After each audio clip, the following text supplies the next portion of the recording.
Hi y'all, welcome back to my channel. My name is JupiterJames and this is Astro Motivation, where I awaken the astrologer within you and aim to give you a little inspiration and motivation per your unique placement within your birth chart. You know, I really do feel that before a time of iPhones and iPads and I this and I that, we were a culture and a society that were better able to look up at the stars and understand exactly what the universe wanted from us. And it is with that language that we were able to look down at our birth charts to decipher where our dreams were and how to get them. And so if that sounds good to you, let's get into it. Today we're gonna get into my Saturn series. I'm gonna go through Saturn through the entire zodiac, and today we're gonna get into Saturn in the first house, okay? Saturn in the zodiac and Saturn in the first place gives me a very deep karmic lesson of someone who needs to exercise their own will and their own motivation and their own autonomy in this life, you know? But before we go ahead and really dive deep into that karmic lesson and really unpack those aspects, let's go ahead and dissect the placement. That way we can do more with the energy and the placement that we've been given, and we're not just confined to Saturn in the first house, you know?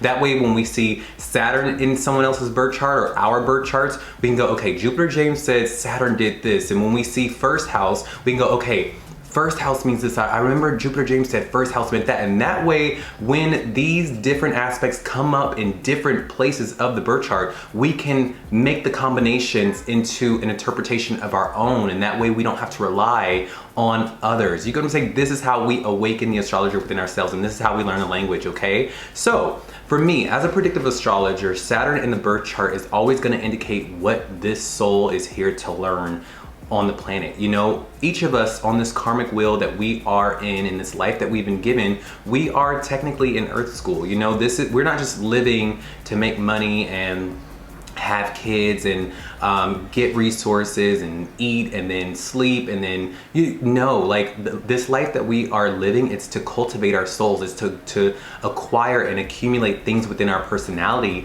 That way we are able to ascend and grow higher, because this is all about gaining experience. It's all about becoming a well-rounded soul. And so Saturn is that point in the chart where in this life that you have incarnated in, this is where it's going to show me what you are here to learn and the lessons that you will learn. And the way that you will learn these lessons is through pain, it's through restriction, it's through things that are not developed in your personality, things that are going to be hard and cut off to you, so that it stops you in your tracks and you go, okay, what is this trying to teach me? And I really do hope that you guys out there are people that are stopping in moments of your life and asking yourself, what is this situation trying to teach me? I really hope that we're not out here bumping into things and doing this and doing that and then never stopping to take a moment to say, okay, what is this lesson that I'm learning? What is this cycle that I am being shown again? It just has a different face or a different name to it, because that's one thing that Saturn will do too. It's that when you don't learn the lessons, the lesson will continue to come. It'll come in a different job, a different girlfriend, a different boyfriend, a different situation. It'll be the same situation, but it'll just be more intense, you know? Or it'll be a different person and they will do the same thing to you, or you will try this thing and it'll happen the same way it happened last time. That's because you're not learning the lesson. The minute you learn the lesson is when Saturn will be happy and when you will be granted access to the next phase and the next chapter of your life. But usually we have our Saturn returns at the age of 28 to about 30, 35, you know, for some it's different. But this is that critical point where, you know, in the universe, that the universe says, okay, young soul, you've gone through school, I've shown you enough lessons, and by now you should know what this is. Does that make sense? So they say the Saturn return, what it is that if you ask anyone where they were from the ages of 28 to 30, they'll probably tell you that their life turned upside down. You know, they were doing this one thing, they were at this job, they were in this relationship, they were doing this thing that life as they know it was normal. It was their normal routine, and then all of a sudden, life was just, it came like a wave and just turned everything upside down. That's your Saturn return. And it is around that point that you as a soul are meant to accumulate the lessons from the life you've lived, and you are supposed to apply those lessons. It's gonna come in a big, it's like that, it's literally like when you graduate from high school, you know, you have that last SAT, right? And in that week or month that the SATs are coming, you're preparing and you're studying, your life is like in disarray and you're stressed. That is what the Saturn return is, okay? But now in the first house, moving on to the first house, so sorry for this ambulance, you guys. I really wish that I can control the traffic, but I haven't accumulated that power yet, you know? But anyway, the first house is ruled by Aries and it's ruled by Mars, and this is the house of your appearance, your body, your willpower. This is, because it's ruled by Mars, it's ruled by, you know, power, your energy, your motivations, your trajectory, you know? And so this is the house of appearances. And so if you have Saturn in the first house, first and foremost, you are going to be someone that is very strict about your routines and very strict about the things that you want to do during your day. You're going to be someone that is being taught how to be an upstanding person within your day, how to be responsible within your day, how to get up before the crack of dawn and, you know, drink your coffee, do your dishes, do your laundry, get up, go to work, go to the gym, come back home, cook your meals. You're gonna be someone that is very disciplined in the way that you present yourself to the world and the way that you conduct yourself within the world. You know, you're gonna be someone that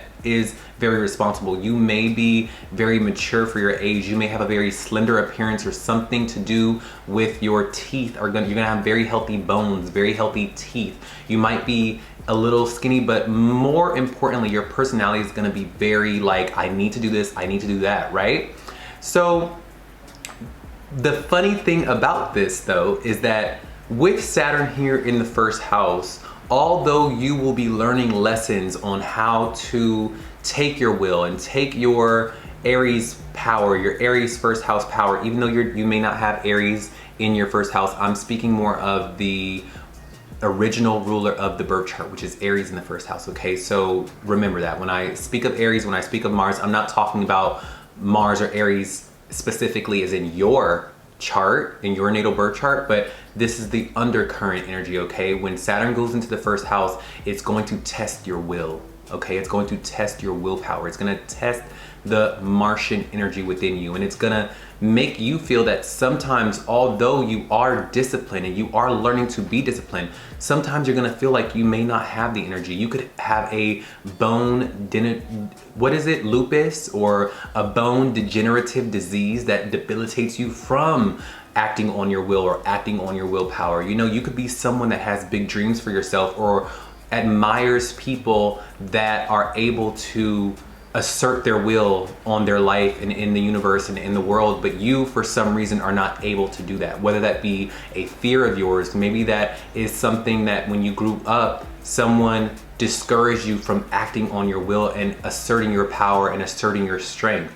And so that is what Saturn would give. You know, I believe, if this sounds like you, can you write in the comments below, do you feel like there is something that when it comes time for you to attain a certain amount of power in life, or once you get that responsibility of being on your own and doing things for yourself, or becoming a fully realized adult where you're responsible and you're on your own, no roommates, something comes along and tries to stop you, whether it be the universe, whether it be a relationship, whether it be something comes in and takes you off that track. And before I get into the karmic lesson of what Saturn in the first house is, I want you to write in the comments, is this you? Do you feel like that? Do you feel that it's such a testy balance with you that although you feel you are being tested to assert your will within your day and do things within your day, you're always running into roadblocks. There's something or someone trying to stop you and you don't know what that thing is. And it could even be yourself, by your own discouraging talk that you have in your mind. But let me know in the comments if that's you. While you're at it, can you let me know what your sign is on your Aries first, on your Saturn first house? Let me know the sign that you have, and I will let you know what you could be experiencing or what you could be facing, or the karmic lesson that you specifically could be facing with your respective sign of Saturn in the first house, okay? Because that will very much matter and let me know what that could be for you. And I'll write back little 2 sentences on what your karmic lesson or what you need to be learning in this life could be, okay? But, you know, as far as the Saturn return in this house is for me, what it means is, you know, I could better explain it like this. So there's a singer named Toni Braxton. I don't know if you know, she's a living legend, Toni Braxton. And I've seen that in her story, if you know of her story, she was in a group at first. She was in a group and she's a singer and she would sing with her sisters and she was always a part of the family dynamic, right? And for her, she always felt that she herself, even though she wanted to be seen and wanted to be seen as someone who is independent and able to do things on her own, and that she was the strongest singer within her group, right? She was the strongest singer within her group, and it just so happens that she was the breakout star of the Braxtons and became Toni Braxton. But it was only until she had to fight for that. She had to tell her sisters, hey, I need to be a little selfish. I want to break free and be solo. I want to do this. And that is when she became Toni Braxton. But before that, it was record execs telling her that she needed to be in a group. It was her mother putting the pressure of carrying the family on her back to be this group to make her mother happy. You get what I'm saying? So you see how so many outside circumstances were telling this woman who had Saturn in the first house that you need to be a part of a group. You can't go out there and shine on your own. You can't assert your will and be independent and be autonomous, and you just have the focus on you. You can't be selfish. You have to focus on everyone. You have to give for everyone. You have to do that. And then all at the same time, no one is considering, well, what does Toni want? What does Toni want? Does this story sound like you? Does this sound like you, that you always find yourself in a situation where no one is considering your life and what you want, but they want you to be an accessory to their plan? I've seen this. I have friends that have Saturn in the first house.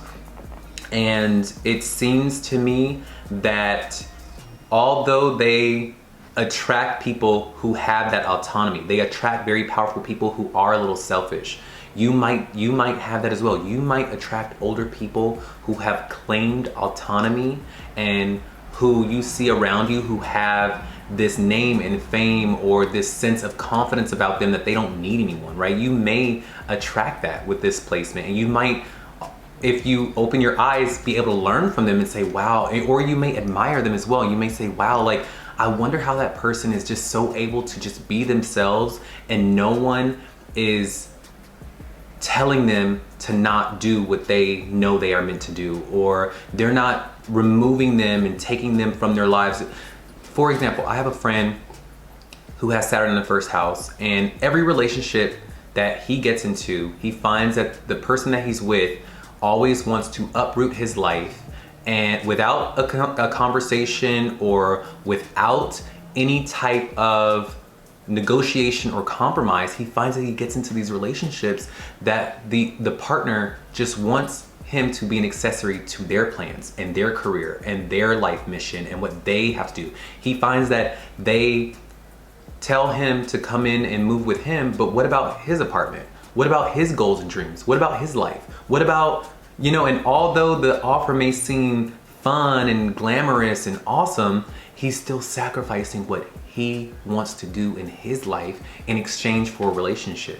Does this sound like you? Does this sound like you, where you feel like your life dreams, your goals, your will is stripped away from you and you can't do what you want to do? No matter how hard you fight, you just feel, why is it that I'm always attracting relationships like this? Why am I always in a situation where I can't do what I want to do? I can't build a life for myself. I can't stand on my own and be respected as someone who is able to do things for myself. What is that about? That is Saturn in the first house. And so my biggest advice to you, my biggest motivation to you is that in this life with Saturn in the first house and your Saturn return, it's gonna come about where these things are no longer gonna be satisfactory to you. That the people, the places, the things, the jobs, the situation, the dynamic that always forces the pressure of you following along with someone else's program or following someone else's plan or life goals for you. By the age of 28 to 30, that is no longer going to be sufficient for you. That is going to be something that you will not stand for, and the universe is going to make it to where you kind of have no choice but to stand up and fight for your own autonomy, to stand up and fight for your own mission and your own dreams in this life, because that ultimately is what we are all here to do. We are all meant to carve out a path for ourselves and do what we came to do. But for you, it just so happens that you will attract situations and partners and dynamics that want to stifle that want to say, no, do what I want you to do. No, be who I want you to be. No, follow me and do my life. Do life with me. Rather than, hey, how can we coexist in this life and we both be equal partners, equal people in this situation that are both getting our dreams realized, that are both asserting our will. So I really do want you to find the courage and find the will and the wherewithal to fight for yourself, because that's what Saturn in the first house is all about. It's about fighting for yourself. And I don't mean little petty tiffs. I don't mean little petty arguments, stand up for yourself and fight for yourself. I mean, fight for you and your life. Fight for what you want to do, your dreams, your goals. What is the mission that you have? If you could close your eyes right now and tell me in your heart, what do you want to do in this life? What do you want to do? I want you to say right now and promise yourself before you cut off this video that that thing is the thing you are meant to achieve, and it's the goal that you are meant to do in this life, and no one or nothing should come into your life and try to stop you from that. No one should try to make you feel guilty of going after that. No dynamic should prevent you from doing that, and it starts with you. The minute you say no one's gonna do that to me and I'm gonna focus on me and my goals and not lend my body, my time, my energy to assist others in their goals and dreams, that is the first step to learning the lessons that Saturn in the first house wants to teach you, okay? So I really do hope that you got some clarity and some knowledge from this video. Again, write down in the comments what your sign may be on your Saturn in the first house, and I'll write back in the comments what that could mean for you. I really do hope that this gave you some clarity and some inspiration and encouragement with this unique placement. If you have another placement within your birth chart that does not have anything to do with Saturn, please go ahead and write that in my comments, and I will add that as a part of the queue of videos that I can get out for you guys. But until further ado, know that I'm rooting for you, Saturn in the first housers. I want you to consider yourself first, because in this life, for you, it is not selfish, it is your birthright, okay? Y'all have a good one, bye. Saturn in the second house. Now, Saturn in the second house is gonna give me someone who, in this life, they are meant to learn the lessons of stability. They are meant to learn the lessons of how to maintain and attain wealth and money and stability, more so. But before we go ahead and really dive deep into that karmic lesson of what Saturn in the second house is and the Saturn return, what that you may be experiencing with that placement, I want to go ahead and separate the aspects. That way you are better able to understand different areas of the birth chart. You are able to do more with the information that you've been given, and you're not just confined to Saturn in the second house, okay? Because I want you guys to be able to, when Saturn comes up in a different area of life, you go, okay, JupiterJames told me Saturn does this. And when the second house comes out and you see it pop up in someone else's birth chart, you can go, okay, JupiterJames told me that second house did this. And now you can go ahead and decipher other people's birth charts. You can put the combinations together in different ways and different ideologies and like different placements, and you're not just confined to Saturn in the second house. You get what I'm saying? That's how we learn the language of the stars, is that we take little bits and pieces of ourselves and we apply it to different combinations of other people's birth charts and other areas of our own charts, okay? So with Saturn in the birth chart, Saturn in the birth chart for me as an astrologer is always going to show me what the karmic lesson of this soul and this life is here to learn, okay? If you want to know where this person is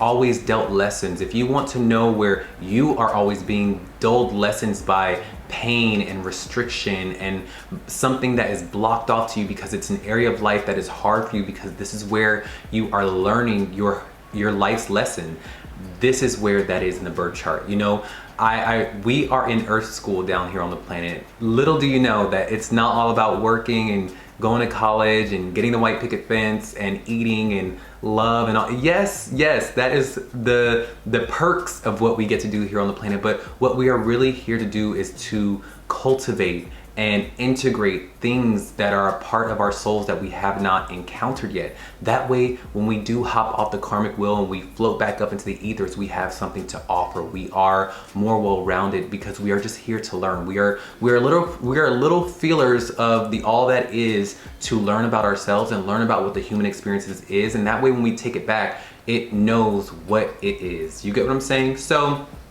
anyway, with that being said, this is where your karmic lesson is, okay? This is also where you will see from the ages of 28 to about 30, 35 in some instances, that the person's life in that area of life will have a great transformation. Their life will be turned upside down, because this will be that point in their life that people call the Saturn return, that the universe is demanding that this person learn the lesson so that they can be promoted or graduate into the next chapter of their life.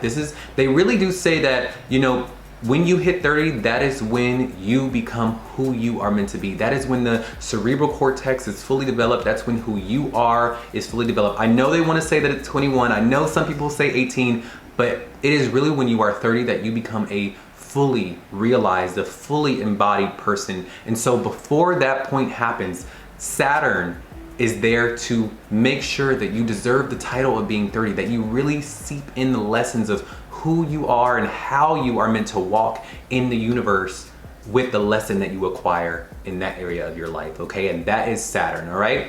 And Saturn will always restrict, and he will stop, and he will make it painful, and he will make that thing, that area wherever Saturn is pointing to, he will make it very challenging for you, so that you stop in certain areas of your life from birth to 27, 28, that in that period you should be asking yourself, why is that area hard in my life? Why do I always have friction? Why when I try to do that thing that Saturn is pointing to, why is it so hard for me to do that? And it is usually because, you'll be repeating that pattern over and over again, and the lesson will come back stronger each time, okay? Each time you don't get it, the universe will send the same situation to you, just in a different costume, back to you until you learn it, all right? And that usually hits the fan by 28, to where you are forced to learn it, okay?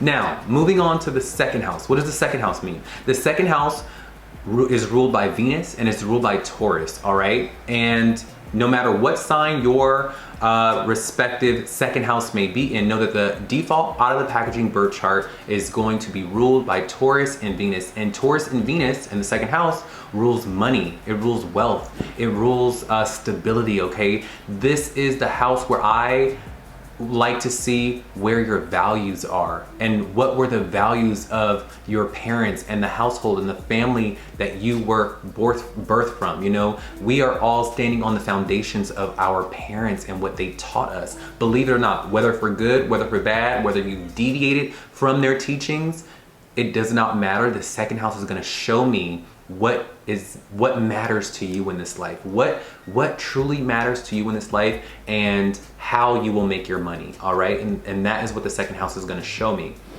So with that being said, what happens when the second house goes into the second house? What happens when Saturn goes into the second house? When Saturn goes into the second house, this is going to show me that you are being asked in this life to learn hard lessons regarding your values in this life. It could be whatever you value. It could be you value money, you value love, you value philosophy, you value whatever you value in this life. You are going to be learning lessons in this life. This could give me someone who probably doesn't know their values, or is someone who when someone asks you what is important to you or what do you stand for, you simply say, I don't know. It could be that. And in this life, you will be dished out relationships, and you will be given jobs, you will be given things that test where your values are, or test your values in general, whatever they may be. But my intuition really tells me that this might be someone that, because they don't know what they value, they are not easily able to make money. You know, if we all fall into the jobs that we feel very strongly about because we value something that the byproduct of a job gives you. You know, some people want to be singers because they know that they value joy in this life. They value freedom of expression in this life. They value offering something to the world that makes it a better place, and so they feel that by singing they can do that. You get what I'm saying? Some people value money in this life because they value freedom, and so they'll find a job that gives them both. And so for you, it may be hard for you to find the job that you want to do, or to find a job that gives you money or stability, because you simply don't know what your values are. This area of your life is going to be blocked for you.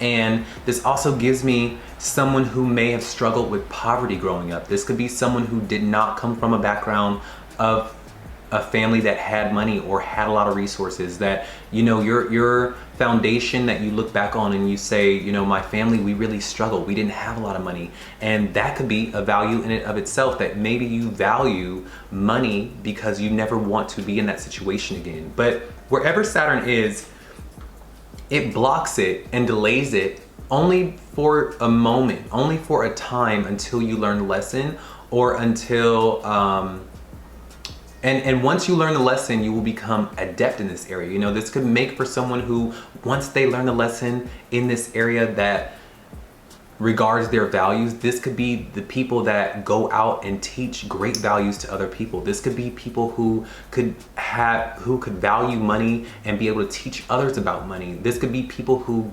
attain a great amount of wealth in this life only because they know what not to do with money. You get what I'm saying? So this could very much be that type of placement. And I know stability may be hard for you as well. You may always look up and be wondering, like, damn, like I'm always sleeping on a couch. I'm always like, I can never hold down a job. I can never hold down an apartment. I can never like get on my feet. And what is that about? I can't get stable. Stability for me is very hard. You may find yourself in a position where money is very restricted for you, and that makes for a very unstable life in one way, shape, or form. And so this will really hit the fan when you hit the age of 28 to 30, where this type of behavior, this type of life that you are living, where things are just always topsy-turvy and you don't know what's happening next, and this happens and that happens, that's just no longer going to be sufficient. The universe is going to put you in a position where either you learn what is important to you, either you buck up and say, you know what, I gotta go get that job, I gotta go work somewhere, even if I don't like it, I gotta do something in my life, or I'm gonna be out on the streets. I gotta do something. I can't just rely on my parents, I can't just rely on my relationships, I can't just rely, you see what I mean? So by the ages of 28 to about 30, these lessons will really seep in, and stability will be very hard for you. You know, you will probably live a very up and down, topsy-turvy life, but this life is doing that because first it wants to test you in the area of what your values are. Your values are going to need some reworking and some restructuring. You're going to find that the thing that you came into this life valuing is something that maybe you were wrong about. Maybe you were coming at that way of thinking or that value that you had in a different approach. You're gonna have to come at it from a different approach. You may find that you have a transformation of your values. Again, the values that you were maybe taught or that you were holding on to were not so successful. And so you're gonna need to change your mind in order to change your life, you know? In order to make, and in that you will then make money. For example, this could be someone who is, and I'm honestly going off of someone I know who has Saturn in the second house, you know, and this person is a relative of mine, and this person was kind of a spoiled kid growing up, and this person thought that their parents were always gonna just foot the bill, and they did for a certain amount of time, to the point where they were giving him so much money that he had his own apartment, and then he fell into drugs, you know. Then it was through the money that was given to him that he he spoiled irresponsibly. He had a trust fund and he spoiled it irresponsibly, and he got into drugs and he went down the wrong road, and all of a sudden he was out on the streets and homeless. And it came to the point where when he was holding out his hand at the age of 28, that his parents said, look, it's either you go get a job or you go to jail. It's either you do this or you go to a homeless shelter. I'm not taking care of you anymore. Like, where are your values? What are you thinking? What is in your mind that's got you believing that this is an okay way of living? It's not. You have to find a way to be stable. You can't just be willy-nilly out here because you think you got it like that. No. So by 28, by 30, this person, a relative of mine, found that, okay, it's time to be an adult. I can't rely on my family because my family isn't going to do that. If they die one day, what's going to happen to me? You know, if they die, my siblings aren't going to take care of me because my siblings aren't going to go for what my parents go for. So he had to digest that value, and he had to change his mind on the approach and the way he was living his life. And he said, okay, I have to grow up. I have to go out. I have to get a job. I have to take the money that is being given to me. I have to be grateful for it. I have to cherish it, and I have to maintain it, and I have to stabilize it. That way I can be stable. That way I can be respected. That way now the values that I have in my life are more in line with the life that I want to live. You see? So if this sounds like you, can you let me know in the comments if this sounds like you? And while you're at it, can you let me know the sign that your Saturn in the second house is, okay? Let me know that. Is money hard for you to access? Is money hard for you to maintain? Maybe, is money a thing for you that you feel you have to learn the lessons of money? You are learning a great lesson when it comes to money, whether it be how to get it, maintain it, work for it. You are learning the lessons of stability as well. You are learning what your values are, and if they are aligning with who you want to be in this life, and how to make money, you know? Because believe it or not, those things are intertwined. What you value in this life usually ends up being what you work for and what you work towards. So let me know if this is you, okay? My biggest advice to you is understand that, you know, stability is not a bad thing. Money is not a bad thing. Your values are not a bad thing. But when you get to a point where the way you are thinking and what you are valuing is no longer aligned with the life that you want to live, that's when it's time to change your mind. And you may be stubborn. You may be someone who is so deep rooted in the way you feel about life and your life and the way things are, but it is in that the universe is saying, this is an area you're holding on to, and I gotta kind of show you what this is. I gotta kind of show you what this life is about and what this matrix is and how to get through it, okay? And know that by the ages of 28 to 30 will be the times that it's time to turn in that metaphoric SAT and really find stability for yourself. Know that you will find stability, but you have to submit in order to ascend. I'm gonna say that again. You're gonna have to submit to ascend, okay? You're gonna need to surrender in order to get higher. You're gonna need to let some things go in order to get higher. You're gonna have to break it down. You're gonna have to you're gonna have to let some things go, okay? So I really do hope that this video inspired you and encouraged you and gave you some clarity within this unique placement of your birth chart. If you would like me to do another video, regarding a placement of yours that does not have anything to do with Saturn, go ahead and write that in my comments below, and I'll add that to the queue as a part of the videos that I will get out for you guys. But until next time, I'm rooting for you, and I will see you on the next one, all right? Bye. To Saturn in the third house. Now, Saturn in the third house is gonna give me someone whose Saturn return is really based on them learning effective communication, learning how to communicate and how to get along with their siblings and their family dynamic, and also within the neighborhoods and the places that they live, and getting along, communicating effectively. They're learning lessons regarding this, okay? And before we go ahead and really dive deep into this very, challenging placement, this very karmic placement, let's go ahead and dissect the placement. That way we are able to do more with the energy we've been given, do more with the placement and the knowledge we've been given, and that way we're not just confined to Saturn in third house, okay? That way when we see Saturn playing out in the world, we can go, okay, JupiterJames told me Saturn did this and this and this. And when we see third house playing out in the world, we can go, okay, JupiterJames said third house did this, this, that, and now we are able to do more with the information within other people's charts out in the world with Saturn in third house in other areas, and we can put the pieces together where they may, and we know the language of the stars. You see what I mean?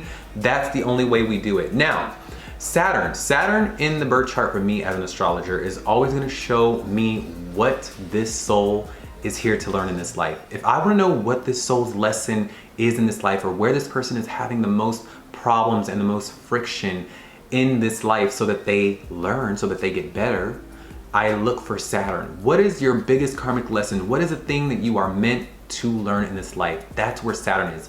You know, believe it or not, we are not just here on the planet to work and to drive and to get a partner and get a home and go to college and do this and do that. Yes, those are the perks of being down here on the planet, but the real reason we are here is to cultivate things within our personality, within our souls that we did not come down here with. We are here to acquire lessons about what this life is that we did not come down here with, all right? And it is in that we are here interacting with others, that we are here doing the things that we do, and jobs and money and relationships and fun are all byproducts of us searching to accumulate the lesson that we are here and meant to learn, okay? So remember that.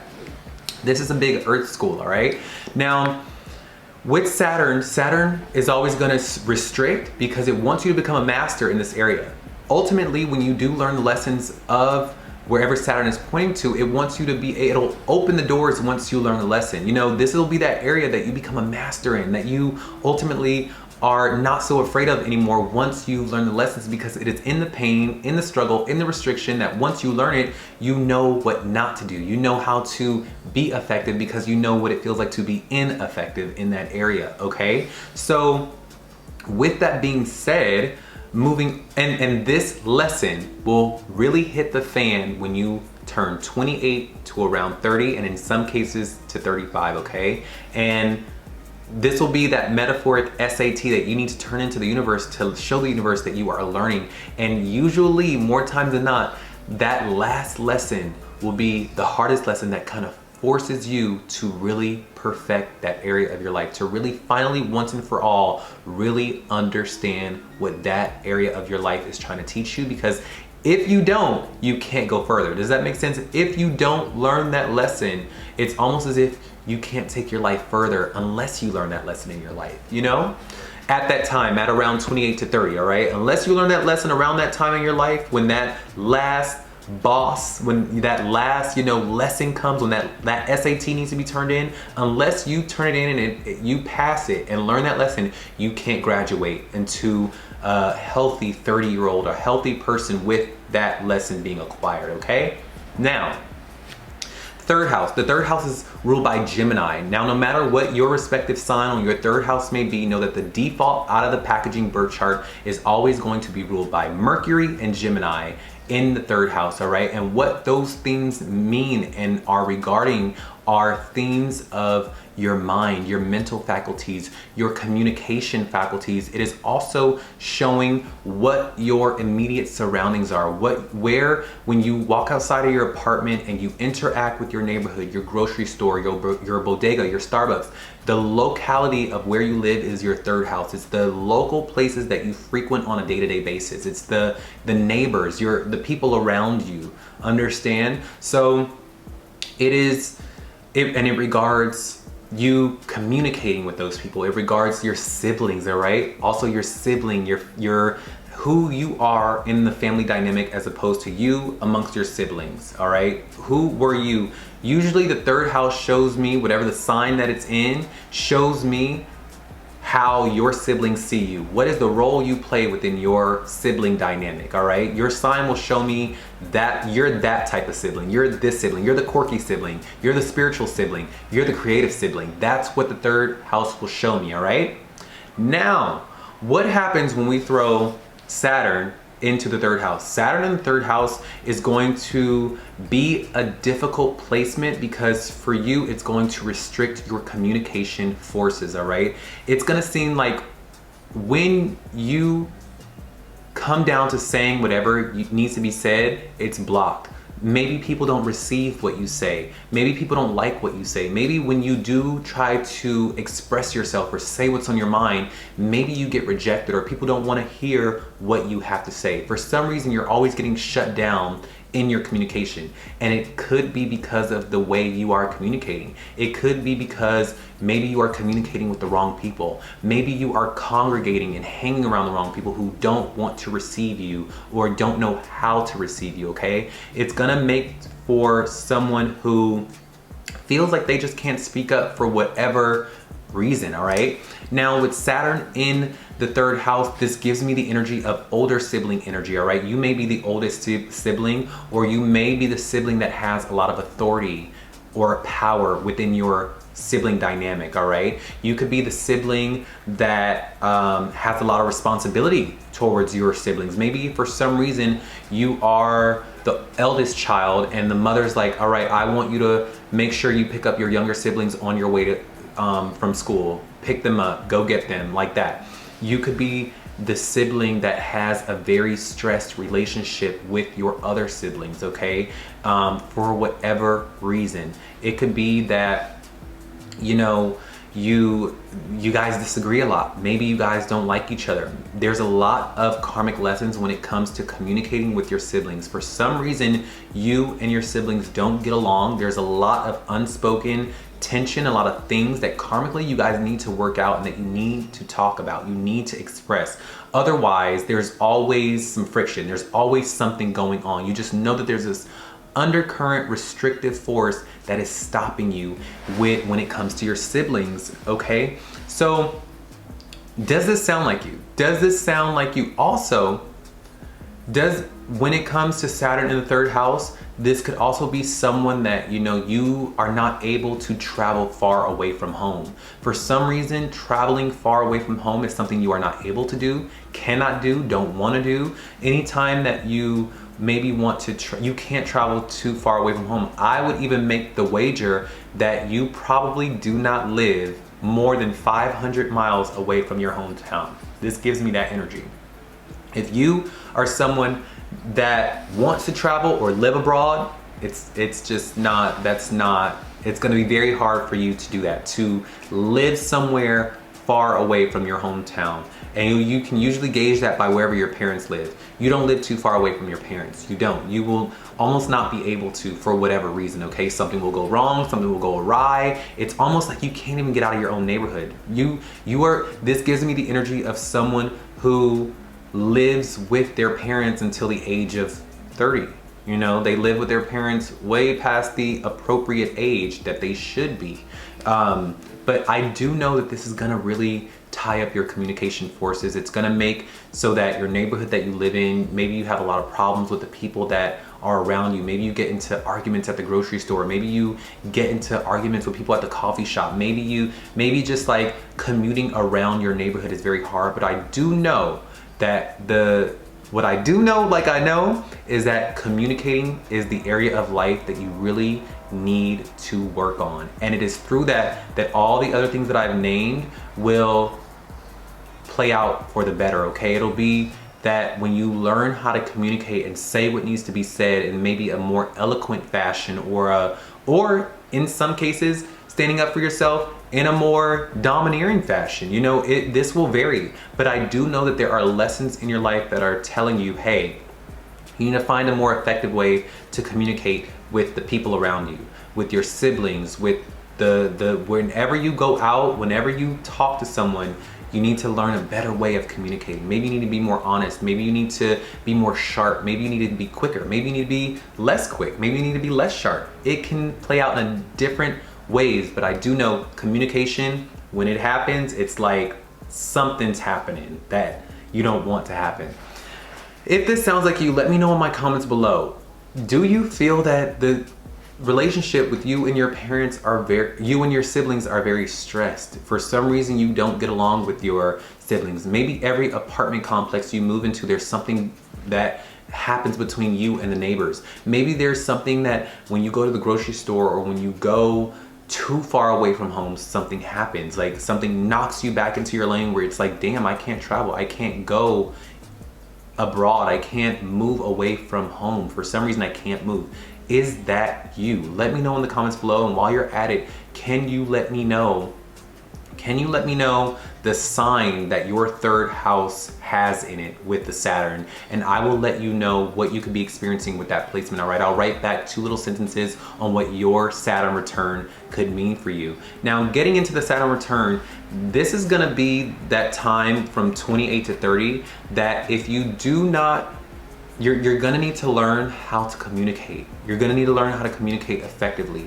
You're gonna need to look back in your life and replay every instance of your life and really try to determine the common denominator when it comes to you communicating with others, okay? I want you to close your eyes and really think, okay, in every situation that I've communicated with someone and it didn't go correct,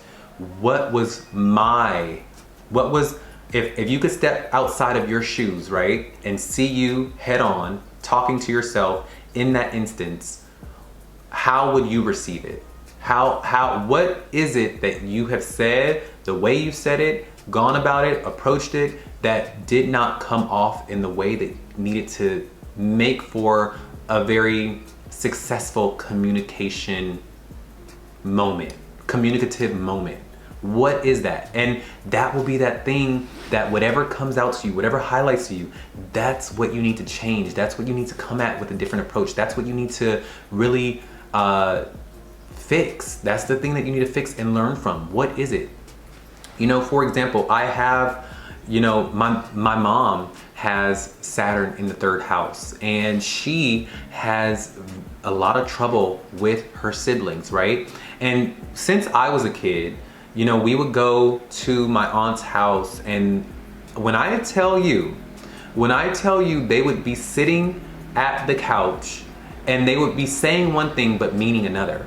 Everyone would be saying one thing, smiling, but meaning another, but no one's actually saying what needs to be said so that they move on, so that they get over it, right? So, but ultimately, the thing that they are keeping from each other, eventually as the night will go, boom, an argument will break out. Why? Because they refuse just to say, because the energy is gonna manifest in some type of way. The energy is gonna come out. What needs to get done is gonna come out in a different area, whether it be someone fighting over here, whether the kids are fighting now, and you see what I'm saying? And so as I got older, I would just say, Mom, you know, I'm sensing that when we go over there, although you are trying to keep the peace, although you are trying to not touch on the very sensitive subject, it seems like no one is saying what needs to be said. And if you guys would just say it, if you would just say, hey, I feel wronged in this situation, this is not right, this is not correct, this is not how we do things, you guys would get over the hump. You guys would get over it by now. This would be done. But it's because my mom needs to learn how to say it in a more effective way. You know, rather than keeping things and crossing the legs and being prim and proper and I don't want to hurt anyone's feelings, it's the very thing by her not communicating, by not her saying what needs to be said, that is causing the divide between her and her siblings. You see what I mean? So Saturn's gonna do it. Saturn's gonna do it in one way or another. It's gonna put that area of your life and it's gonna strain it to the point where you can't not say what needs to be said. You can't sit on your hands and just be like, okay, I'm gonna let it go. You're gonna find that you are being put in positions where you have to speak up. You have to say what is on your mind or things will go awry. Situations will unfold that are unpleasant for you. You won't be able to lock that deal down or get in that relationship or get that job fulfilled or do those things because you have not communicated effectively. So with that, I really do want to encourage you to speak up, speak your mind. You probably are very sharp, very insightful, you probably have so much wisdom and you probably have so much to offer, but you're not saying what needs to be said in the appropriate moment. You probably wait until you're behind closed doors to let all of what you need to say out, but you haven't said it to the person or to the people who need to hear it. What does that do for anybody? What does that do for anyone when you are smiling in their face, but at home, you let it all out, or you have to learn to speak and speak effectively. according to each moment, all right? You're gonna be someone you're learning social cues in this life. You're learning, you know, in this area of life, maybe I need to, when I speak to that specific person, maybe I need to let them know gently what I feel. In this area of life, you're saying, okay, in this, I need to be a little bit more forceful with this person. With this person, I need to kind of be a little bit more cavalier or diplomatic in my speech when I talk to this person. You're gonna really learn and feel what needs to be said in each appropriate time, all right? If this sounds like you, let me know. Write the sign that your third house is in with that Saturn in it, and I will write back to you what that could mean for you.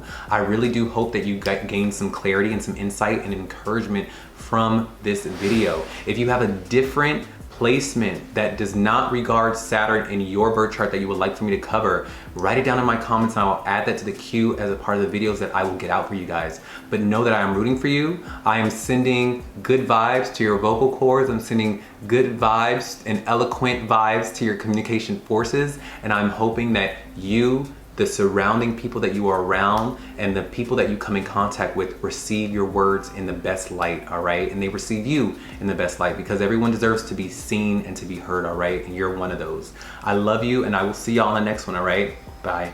To Saturn in the fourth house. Now, Saturn in the fourth house is going to give me a very karmic soul lesson and a very karmic placement of someone who is dealing a lot with the safety and security of their home and with their mother, okay? The relationship with their mother is going to be very tested within this this placement, okay? But before we go ahead and really dive deep into that Saturn return and that karmic lesson, let's go ahead and separate the aspects. That way we are better able to do more with the information we've been given, and we're not just confined to Saturn in the fourth house, you know? That way when we're out and we see Saturn pop up, we can go, okay, JupiterJames told me that Saturn meant this. And when we see fourth house playing out in the world and in other people's birth charts or just in the zodiac, we can say, okay, I remember I was on that channel and JupiterJames told me that the fourth house meant this. And now you can go ahead and mix and match where that applies in different areas of life. And that way you're not just confined to Saturn in the fourth house, because now you know the language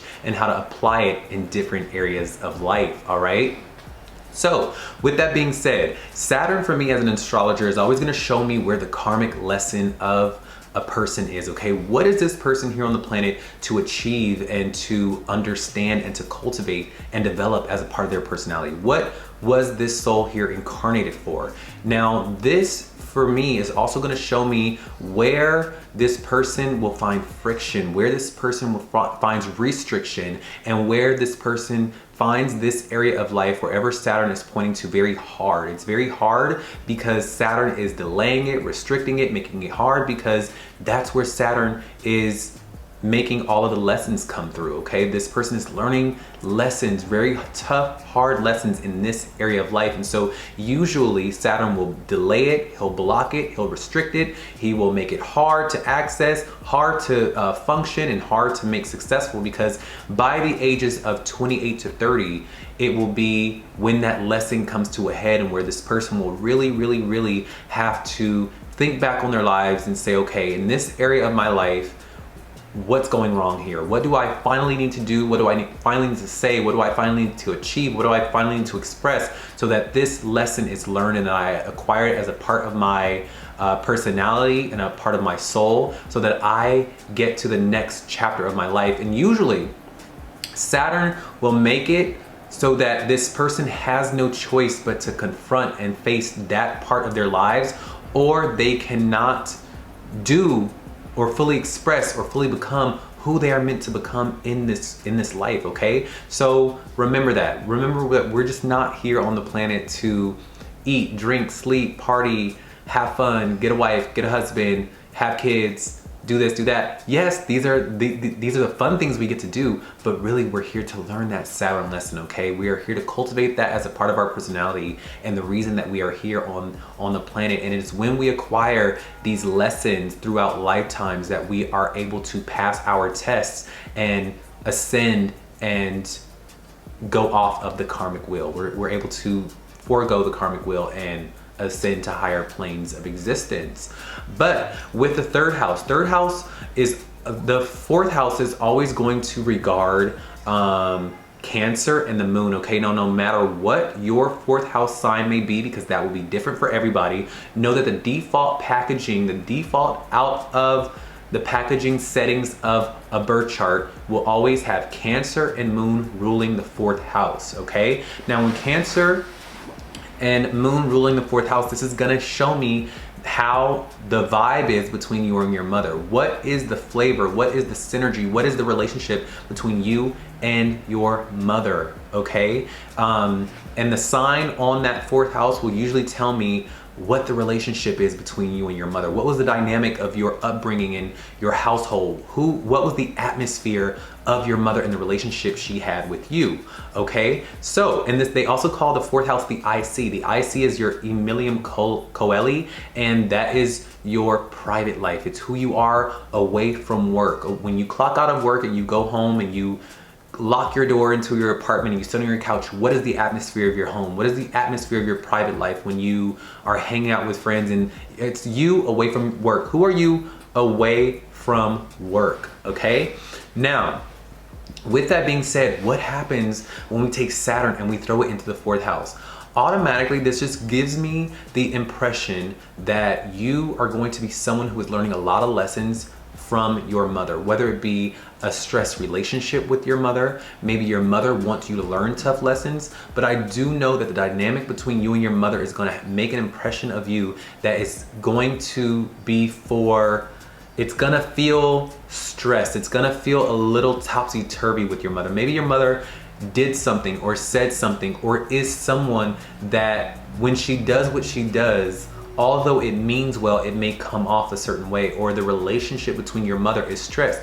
Maybe you don't have a mother. Maybe you are someone that doesn't feel secure in your private life. In your private life, where it comes to your home or feeling secure or emotionally secure, you may not feel that way. You may feel disconnected from your home life. You may feel disconnected from your mother. You may feel that to find security, to find that place where you can come home to and nurse your wounds and nurse yourself back to health, because that's what our homes are essentially here for. It's for us to get away from the humdrum of the world, heal ourselves, and then we go out and achieve all that we do. That area of your life for you is you're gonna find that there's a lot of challenges there. It's gonna be a lot of restrictions there. You are gonna learn a lot of lessons from your private life and in your home dynamic. And it's gonna be around feeling insecure in your home dynamic, feeling insecure in your safety dynamic. You know, we all should have the luxury of being able to call our parents or call our mom or go home to the place that we grew up in so that we feel a sense of security and safety. But for you, that's gonna be blocked in this life. That's gonna be very hard for you to find that place in your life where you feel emotionally stable in your home life and in the pillar that you stand on in that area of life, you know, because that's a pillar, you know. A pillar is your home, like your private life. You feel insecure in that area. You don't feel safe. You always feel like maybe there's challenges that you need to work through. Maybe it's hard for you to acquire the safety of your mother or the care of your mother or the emotional comfort of your mother. Does it sound like you?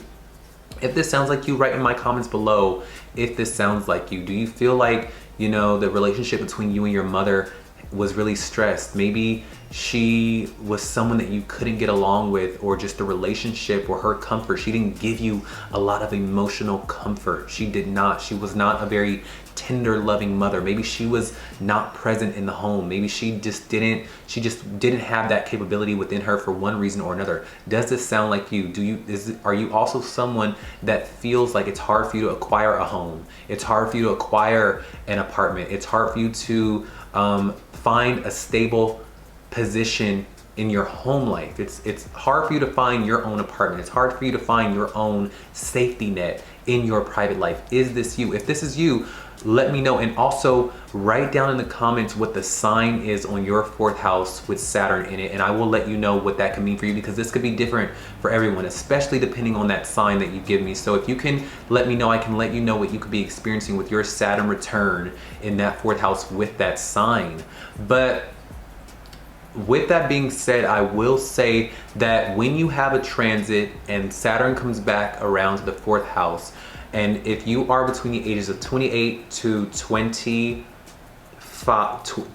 to 30, you will be having a Saturn return, okay? And this is going to happen, and what you may be experiencing themes of is that now it is time for you to really get serious about acquiring safety in your life. It is time for you to confront the mother or find a way to find emotional security within you, within your heart, within your soul, okay? And if you can't acquire or confront the mother, if you can't knock on the mom's door and say, hey, let's sit down, let's have a chat. I really do feel like you weren't around when I was a kid. I don't feel your support in my life. I don't feel I feel like I don't have you to rely on, because usually a conversation is what you need in order for this to be self-realized. For this lesson to be learned, you have to confront the mother. You have to, because it all starts at home with this placement,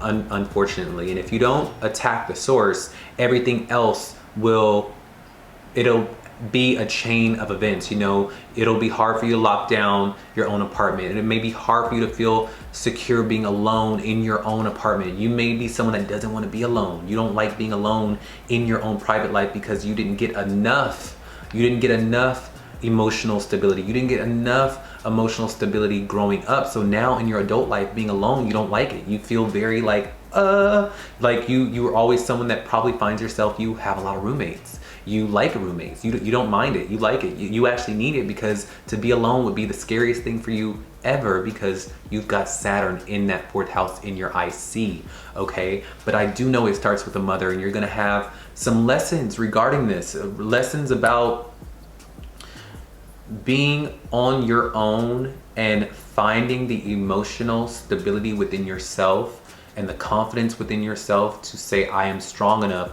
but I also need to attack the source where it is coming from. And usually that will be from your parental guardians, whoever take care of you. Maybe you don't feel support from them. Maybe you're not feeling the love. Maybe you're not feeling that emotional safety that you need in order to propel you in your life, you know, because this is a pillar. Again, I'm gonna keep saying it. This is a pillar. This is a very important pillar. And it's through solving this that we can excel in our careers, that we can do what we need to do in our lives. Because without the encouragement, without the nurturing, without the encouragement of our mothers or our safety net or our home, how could we have a launching pad to do the greatness or achieve the things that we want to achieve in our lives? So attack the source. That is my biggest advice. And I don't mean knock on your mom's door and be like, dude, you didn't take care of me when I was younger, but everything is a conversation. We can always have a conversation, and a healthy conversation, and a healthy unloading of like, hey, this is how I'm feeling. This is what I don't feel. This is what I need. This is what I would like. I don't appreciate. I didn't appreciate. We all have that ability to do that. And you would be surprised at how simple and effective a conversation may be. And through that conversation, you are able to now feel a little bit more supported in your life, because now you are heard. You know, sometimes that's all a child needs, is to be heard. That's it. And so yeah, really try that. That's my greatest advice and my biggest encouragement to you. And know that you are protected. Know that you are safe. I know you may feel unsafe, or you don't feel as confident being alone, but know that you can be, and that you are learning in this life to become your own safety net. You are learning in this life to emotionally fortify and emotionally stabilize you, because you do have what it takes to stand on your own and be someone great at the same time. But and when that Saturn return comes about, there's gonna be lessons in that. You know, there's gonna be things that go down that are happening in your home or happening in your adult life that you need to confront when it comes to your emotions, you on the inside, who you are, and how safe you feel in those emotions. Outside of work, outside of your achievements, outside of the thing you want to do, everything starts at home. It starts with how you feel when you look in the mirror and you talk to yourself. I need you to find a way to nurture yourself and care for yourself and talk good things to yourself and say you are enough even if your parents couldn't do it, you have to remother yourself, reparent yourself, and give yourself encouragement to get out there and do the things that you need to do. But in order to do that, you must first start at home and with you, okay? So I really do hope that this gave you some encouragement and some inspiration and a little enlightenment with this very heavy placement, okay? Let me know again the sign that your fourth house is in, and I'll write back to you what you could be experiencing. If you guys would like for me to do a different video of a different placement in your birth chart that has nothing to do with Saturn, write that in my comments and I will add that as a part of the queue of the videos that I can get out for you guys. But for now, I just really want you to take care of yourself. I really want you to encourage yourself. I want you to go get some self-help books. I want you to express your feelings to your family, to your friends. And I'm sure if you look around close enough, if you really express yourself enough, you've got people who will and can be your backbone for you, and who got your back and who will support you and encourage you and remind you of the light that you are, okay? So I love you, I'm rooting for you, and I'm wishing only good things for you, all right? Have a great day. Bye. To Saturn in the 5th house. Now, Saturn in the 5th house is gonna give me a placement of a soul whose biggest lesson is in expressing themselves. Their biggest lesson is in putting themselves out there. And it is through them putting themselves out there that all the things they want, like love and fame and fun and joy, are realized, okay? So with that being said, let's go ahead and unpack this let's dive deep into this aspect and like spread it apart. That way we're able to really do more with the information we've been given, and we're not just confined to Saturn in the 5th house, okay? Now, Saturn in the birth chart for me is always gonna show me what this soul on the planet is here to learn, all right? Believe it or not, we are not just here to work all of our lives and get a girlfriend, get a husband, get a wife, go to college, drive all day, do this, do that, and then die. No, we are here actually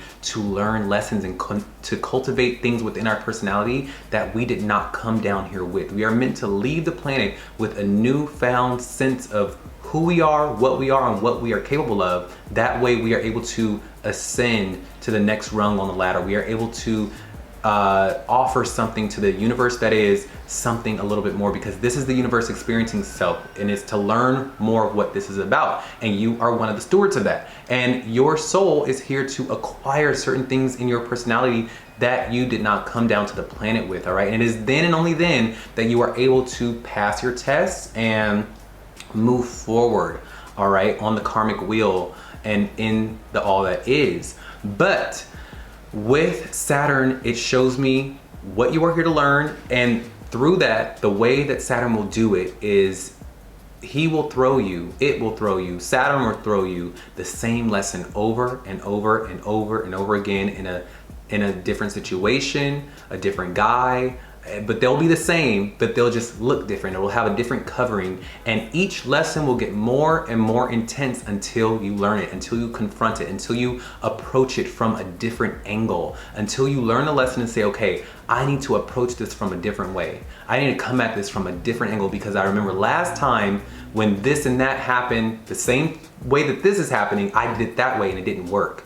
You know, it's gonna force you to do that thing that is foreign to you in order to get through it. That way, by the time you hit 30, you've acquired this new personality trait. You've acquired this new skill that unless you cultivate it, you can't get through. You can't pass. You can't live your life functionally anymore without doing it. Understand? So that is what Saturn is going to offer and be in this life. And by the ages of 28 to 30, life is going to turn upside down in that area. And like I said, unless you do the thing that you know you should do in this area, because by then you'll know what you need to do. By 28 to 30, you're gonna know the exact thing you need to do, that if you don't do it, you can't live a functional life. You can't move forward. You can't fully realize who you are, because they say by 30, that is when you become a fully actualized human being and person, okay? And this is when you really actually walk out into the world fully being who you are meant to be, okay? So Moving on to the 5th house. Now the 5th house is all about joy. It's fun. It's ruled by Leo and the sun. No matter what planets and no matter what sign is governing your 5th house, know that the default settings of the birth chart is always going to have Leo and the sun ruling the 5th house, okay? And this is all the fun things in life. I don't know why when I think of 5th house, I just think of, you know, the times when you're at home, you need to let your hair down, and so you call up the guys, you call up the girls, and you say, let's go out. Let's just go out and let our hair down. And the atmosphere of you getting dressed up, getting in the Uber, going to the clubs that you go to, going to the bars that you go to, this is 5th house energy. When you get into that energy of calling up your friends and going out, you are now living under the 5th house energy in your 5th house sign, okay? This is the atmosphere, this is the flavor, this is what this will be, all right? So, with that being said, and this is also your romantic life and your dating life and your children and your intelligence, all right? So, with that being said, what happens when we take Saturn and we throw it into the 5th house? Saturn in the 5th house is gonna give me the energy of someone who is learning how to have fun in this life. You are learning how to date. You are really learning very important critical lessons of how to express yourself and how to let go and have fun, okay? You are learning the lessons of expressing yourself and showing off your creativity and showing off your children and having children. With this placement, you could find that having children could be hard for you, or you may have to go through a lot of challenges when it comes time for you to have children. Your children are going to teach you a lot when you finally do come around to having children. But also, you are learning a lot when it comes to your romance as well. You may be someone who doesn't get into a relationship until very late in life. You could be someone that, you know, you look around and everyone is kissing on the dance floor. Everyone is hooking up on the dance floor, but you're always the one going home ordering McDonald's. You're the one that's always, you're just like, what is it? Is there a secret that I don't know about that everyone just like hooks up but me? I don't get it. Are they in on something that I don't know? Is it me? Like, that's what Saturn in the 5th house is going to be. It's going to really restrict and make it challenging in that area of life, because it's something that you need to do that you aren't doing, that is not in your personality yet, you know? So for you, you're going to think like, okay, well, I'm out here, like I'm out, I'm having fun, like I'm ready, I'm making myself available. But when you're out, what's really happening is that maybe in your body language, you seem a little like you don't want to be bothered. Maybe you have a way about you or an aura about you that you're putting out that is not very welcoming. Even though in your mind, you may think that you are being welcoming, and maybe you have the best of intentions, but to the other person or to the people in the environment, it can seem like you're not very open to interaction. Maybe you're not open to dating. You're learning a lot of lessons in that. And so maybe with Saturn, this Saturn return, when Saturn rolls around to your 5th house, you are going to be learning in this area of your life, okay, I need to come at this from a different approach. Now, this could also be the same approach to your creativity. You are going to be put in a position when your Saturn return happens that you have to showcase your talent. You have to showcase your creativity. You have to showcase your intelligence. You have to put yourself out there. You are going to be put in a situation, for example, that maybe you have to present this thing or this presentation, or you have to show off something for your job where they're putting you as the face of a job, and you're like, but I'm not ready. I don't know if I can do it. But you have to trust that you have the skills, you have the wherewithal to be the face. You have it. So show it and be out there, or you're not going to be able to get that promotion. You're not going to be able to afford your rent. You're not going to be able to get that partner that you want. You're not going to be able to have fun unless you let go and allow the universe to push you into the spotlight. This is someone who is learning to be in the spotlight, learning to own their own sense of other people celebrating you, other people seeing you, other people going, oh my God, like that was so good. For you, I bet that's so uncomfortable for you when people go, oh my God, you did so good. You probably are someone that doesn't want to take compliments, or it's hard for you to really take that. This could just, I don't know why, this also gives me the energy of someone like who was a child star, you know, who, you know, they grew up in the theater, and or they're a young musician and they're learning how to finally one day get out there and be a fully realized actress, a fully realized musician, a fully realized creative.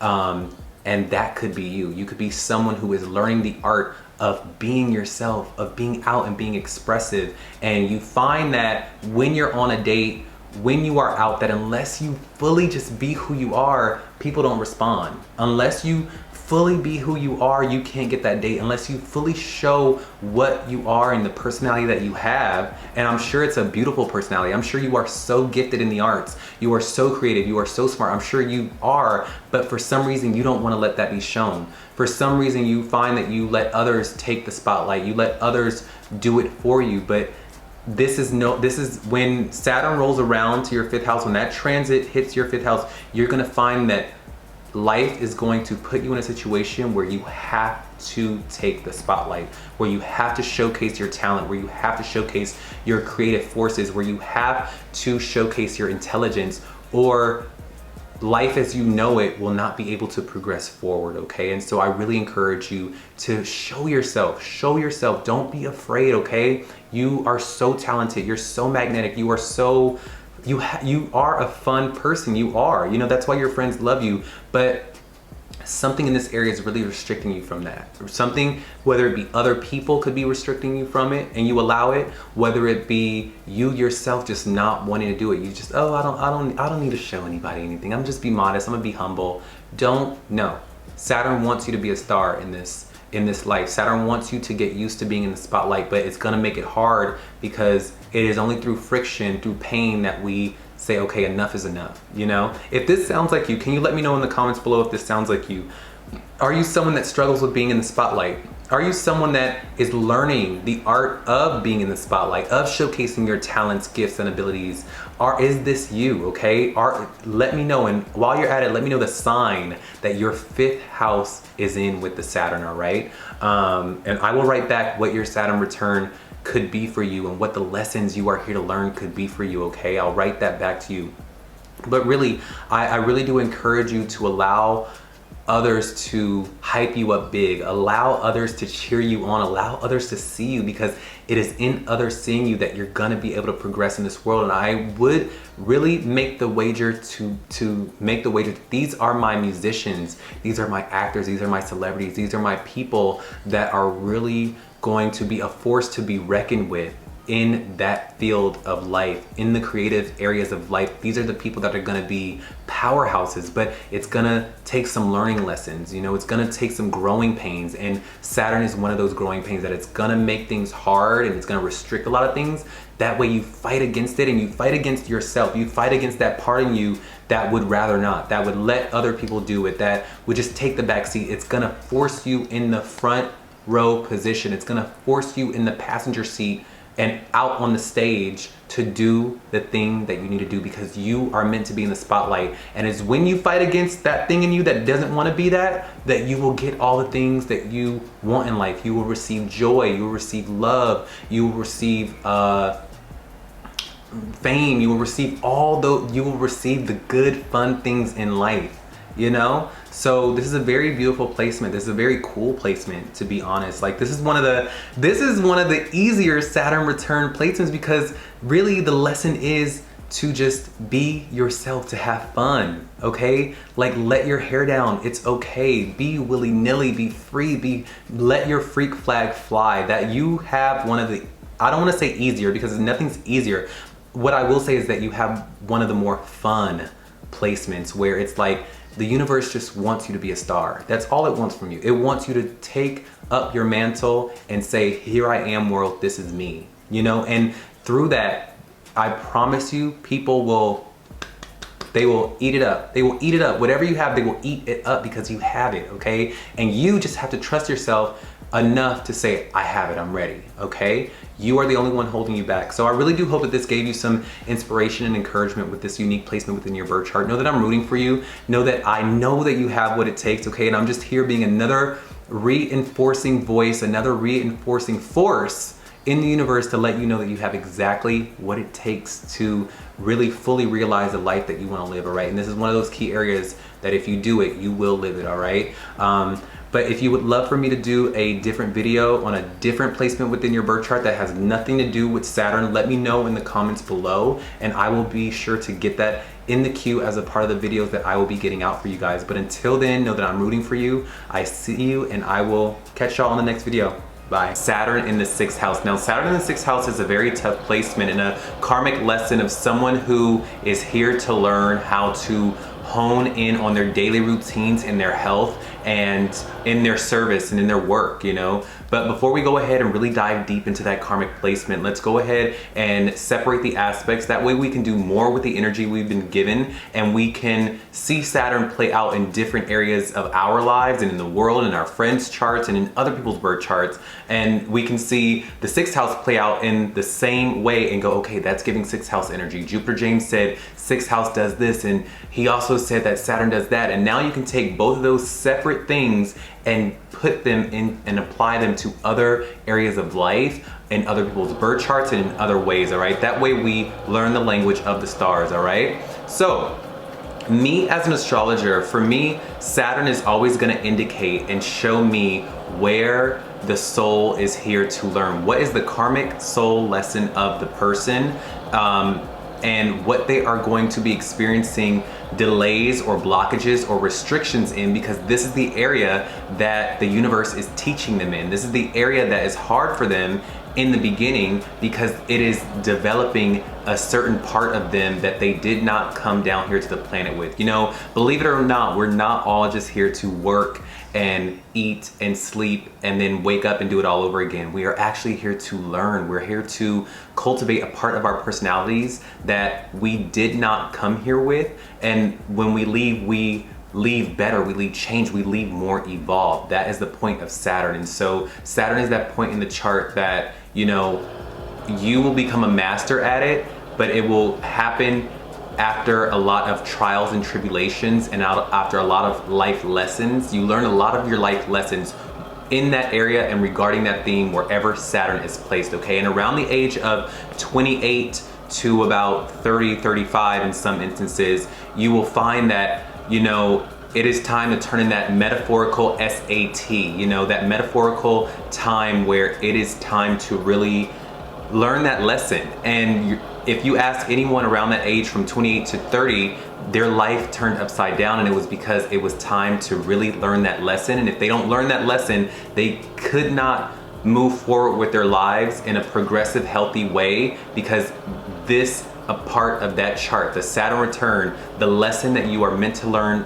in this life would need to be addressed in order for you to be a fully realized 30-year-old man or woman or whatever you identify as, you know? So this is what that part is of the chart. That's what it shows me as an astrologer, okay? Now, with the 6th house is always going to be ruled by Virgo and Mercury, no matter what your sign may be on your respective chart, because that may change and vary for everyone. Know that the default settings, the default out of the packaging birth chart, as I like to say, is going to always be ruled by Virgo and Mercury, all right? And this rules the themes of your work, your service, your health, your fitness, your daily routines, from the minute you turn off your alarm clock to the minute you come back home and set your alarm clock for the next day. What do you do during your day? What is on your schedule? Where do you go to work? What is your work? What is the type of work and service that you give? And the 6th house will give that. It's also your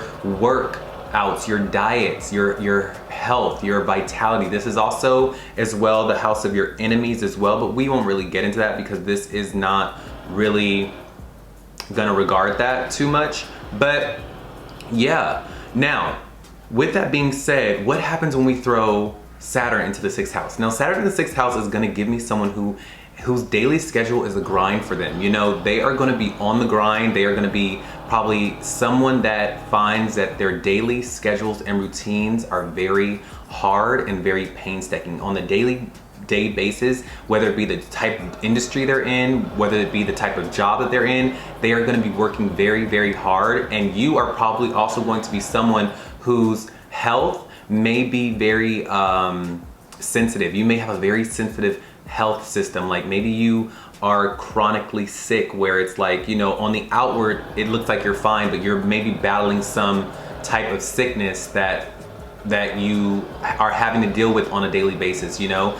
This, because Virgo is connected to your health. You guys, I'm really sorry for the drilling outside, if this is affecting the video or not. I don't know if you could hear it, but yeah. But anyway, this is gonna be someone that is really learning how to be healthy and maintain their health and maintain their fitness for the better, and also give the service that they want to give. I really would recommend that this person really try to find the strength and find the vitality and do the research on what works for them, because for you, depending on the planets that are next to Saturn or the sign that you have in your 6th house will determine what health problems you may be going through, or what type of industry you are in and working hard in and giving your all to, because that's what it's going to be. It also shows that, you know, you kind of won't be as successful as you want to be until later on in age, until maybe after that Saturn return, after you learn the lessons that you are meant to learn. Maybe you won't be as healthy as you want to be, or have that ideal body image that you want, until after you learn a few lessons regarding this area, whatever it may be. Only you know that, you know, and you will usually know the answer to what the lesson is by, if you close your eyes and you ask yourself, okay, what is the common denominator when it comes to my health and my fitness and my day-to-day schedules and routines? What's preventing me? What is the problem that always happens when I do a thing? It stops me. What is it? Maybe it's your approach. Maybe you are someone that doesn't want a routine in life, and that kind of like affects your health, you know? So you are going to have to learn lessons that maybe you do have a sensitive gut and you can't eat certain things. Maybe and it throws off your gut, and then therefore it throws off your career, because you're not able to go to work because you're sacrificing your health, because you don't want to be disciplined within your health, you know? So for you, a lot of your mental vitality, a lot of your emotional vitality, a lot of your physical vitality is going to be connected to your health. So remember that. So if you're out there like just eating willy-nilly or partying a lot or drinking a lot, and you're not taking care of your fitness or your body or drinking enough water, Saturn is going to show you that you can't get down like that. You have to take your health and your day-to-day routines very seriously, and this is where it's going to be the most discipline that is going to be enforced on you. If this sounds like you, can you let me know in the chart if this sounds like you? Let me know in the comments. While you're at it, can you let me know the sign that your 6th house Saturn is in, and I'll let you know what you could be experiencing in your Saturn return. This is also, I'm also getting a download. This also could mean for you that you are also learning how to assist and help others. You could be someone that has a lot of knowledge or has a lot of capacity to help others, and maybe you find that people want you to help them, people want you to assist them in what they need, and so maybe you are finding the balance between helping yourself and helping others, you know? Cleaning your home versus helping others organize their closets and organizing their homes. Organizing your life versus helping others organize their lives. You know, with this placement, you could probably put your life on the back burner or your things on the back burner while you are out there assisting and helping others become more efficient within their day. So let me know if that sounds like you or not. You know, I really do feel that this placement is very tough, because Virgo, the 6th house itself, I keep saying Virgo because Virgo rules the 6th house, okay? But the 6th house itself is already a very painstaking, disciplinarian house, you know, because it's the house of work, it's the house of service. So with Saturn being here, it's just really gonna show me that you have to learn the art of hard work. You're gonna really be someone that has to learn the art of discipline and have a very disciplined schedule. You cannot be late. You have to eat right. You have to work out. You have to wake up at 6 a.m. You have to, like, otherwise things go wrong. Otherwise your health will be sacrificed if you don't do these things. Or your mental health even could be sacrificed if you are not disciplined within your day-to-day. I don't know why it just screams to me discipline, discipline, discipline. So my biggest advice to you is to kind of submit to that. Maybe you want to be someone that parties a lot and you love to go out and like you love to just like do things, but you're gonna have to sacrifice that. I think that this could be a great placement for a healer or a doctor or a surgeon, someone who is able to, you have to be disciplined. You can't have fun. You gotta maybe be in school learning how to hone in your gifts of healing, to hone in your knowledge of service or the service that you are in. So if this sounds like you, let me know, okay? I'm rooting for you. Just do that hard work, okay? Around the ages of 28 to 35, you could be experiencing an upset within your day-to-day. It could be within your career. It could be with the people that you work with. It could be the industry that you want to move into. And it could also be your health in general, or a combination of all those things. And know that by 28 to about 30, and in some instances, depending on the sign, 35, there's gonna be a great call to action from you to really get these things organized and really hone in what Saturn is trying to teach you as far as your service, your work, what you need to do in this life, how to be disciplined, and what you give to others, the service and the help you give to others. Is that balanced? Is it you're over giving to others and you're not giving to yourself? Because I see that with a lot of 6th house placements. I see that a lot with my Virgos. You know, remember, they're aligned. I'm not saying you're a Virgo, I'm just saying, but I see that with a lot of Virgo energy or 6th house energy, that,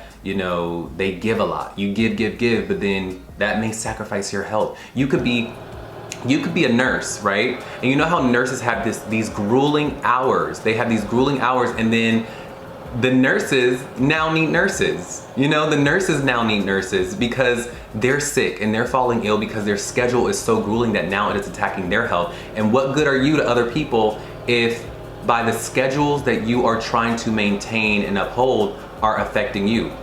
If the world needs you as a doctor, but you are killing yourself and getting sick to become a doctor, what gives, you know? So maybe you need to find a balance between your schedule and your service, and the service you give, and your day-to-day routines, and your diet and your health, okay? That's what this karmic lesson is all about. It's all about daily routines, health, fitness, and taking care of yourself so that you can take care of others, all right? So I really do hope that you gained some inspiration and clarity from this video. If you have another placement that you would like for me to do that does not have anything to do with Saturn in the 6th house, let me know what you want to see, and I will get that in the queue as a part of some videos that I can get out for you guys.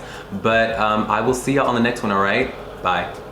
To Saturn in the 7th house. Now, this is a very karmic placement when it comes to how you deal with others in your marriage and the restrictions within that. You know, this could be a very tough placement for someone who yearns to be in a relationship, but for some reason it just doesn't work out, or it's just not happening as quickly or as easily as they would like, okay? And so with that being said, before we go ahead and really dive deep into this aspect, let's go ahead and separate the aspects. That way we are able to do more with the information we've been given, and we're not just confined to Saturn in the 7th house, you know? That way when we see Saturn out in the world and in other people's birth charts, we can go, okay, JupiterJames said Saturn did this and meant that. And when we see 7th house playing out in the world, we can go, okay, he also said that 7th house did this and 7th house means that. And now we can take both of those individual analyses and go and play with them and figure them out in different areas of the birth chart and in other people's birth charts and apply them where they may, okay? That way we are able to read the language of the stars and have the language of the stars, okay? So with that being said, for me as an astrologer, Saturn is always going to point me in the direction of what this soul, what this individual is here to learn in this life. What is the biggest thing that this soul needs to develop and cultivate within their personality and within their soul before they leave the planet, you know, in order to ascend to higher realms and to move on and progress on the karmic wheel? What do they need to learn in this life? You know, what will satisfy the universe in this life when they learn it? And so initially it'll be the thing that is restricted to them, you know? It's gonna be that area of life that is very hard, that is easy for other people, and you see other people doing it, but for some reason you can't access it. For some reason it's so hard for you, or it's just not happening for you. Whether you try, whether you don't try, it's just divine intervention. That's something, there's a block there, you know, there's a karmic block there, and usually that blockage is there, that challenge is there, so that it rings the alarm within you to go, okay, there's something going on, there's something that I'm doing or not doing that I need to do in order to make this area of my life more successful. And that's where Saturn is going to be placed and indicated, all right? Wherever it is placed in the birth chart is gonna show me, okay, that's the thing that you need to work on and do or activate so that you open your life up more. Now, between the ages of 28 and 30 and sometimes 35, depending on the sign that you are, you're gonna find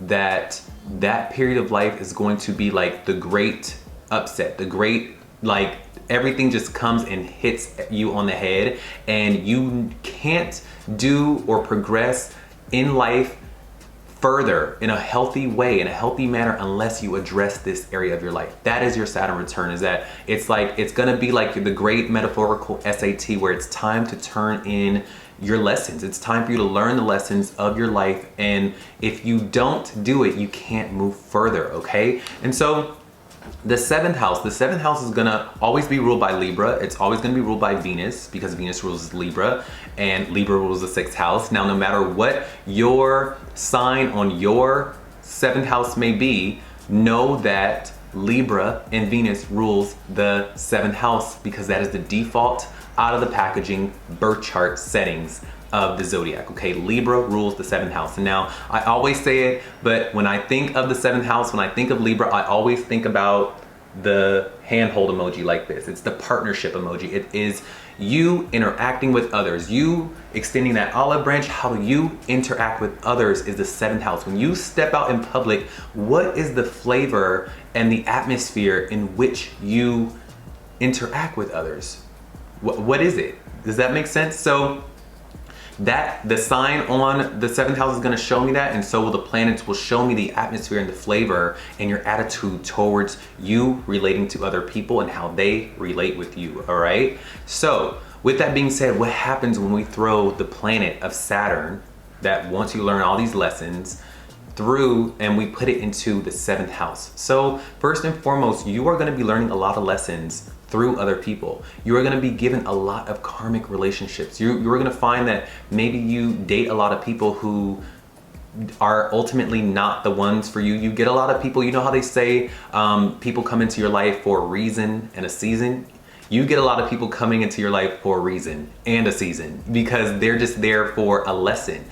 People come into your life to show you something about you or to show you something about life, to show you something about relationships and what you value in relationships, what you don't want, what you do want, what you are worthy of. People, it's every person that you date, that you want to romantically partnerships, even your jobs are gonna karmically show you what you deserve, what you need to activate, and what you need to cultivate within your personality so that you walk out a fully realized human being, so that you are successful and that you are happy, okay? And it's gonna be very karmic. Your relationships are going to be very karmic. The people that are in your life, the friends you have, the jobs you have, the partnerships that you have, they're never just willy-nilly, I promise you. Every person, every interaction, and I don't mean the random people that you meet at the bodega or that you meet on the corner store or like going to the subway. I mean like the people that are in your life, that are in your phone book, that you interact with on a daily basis, that you consider friends.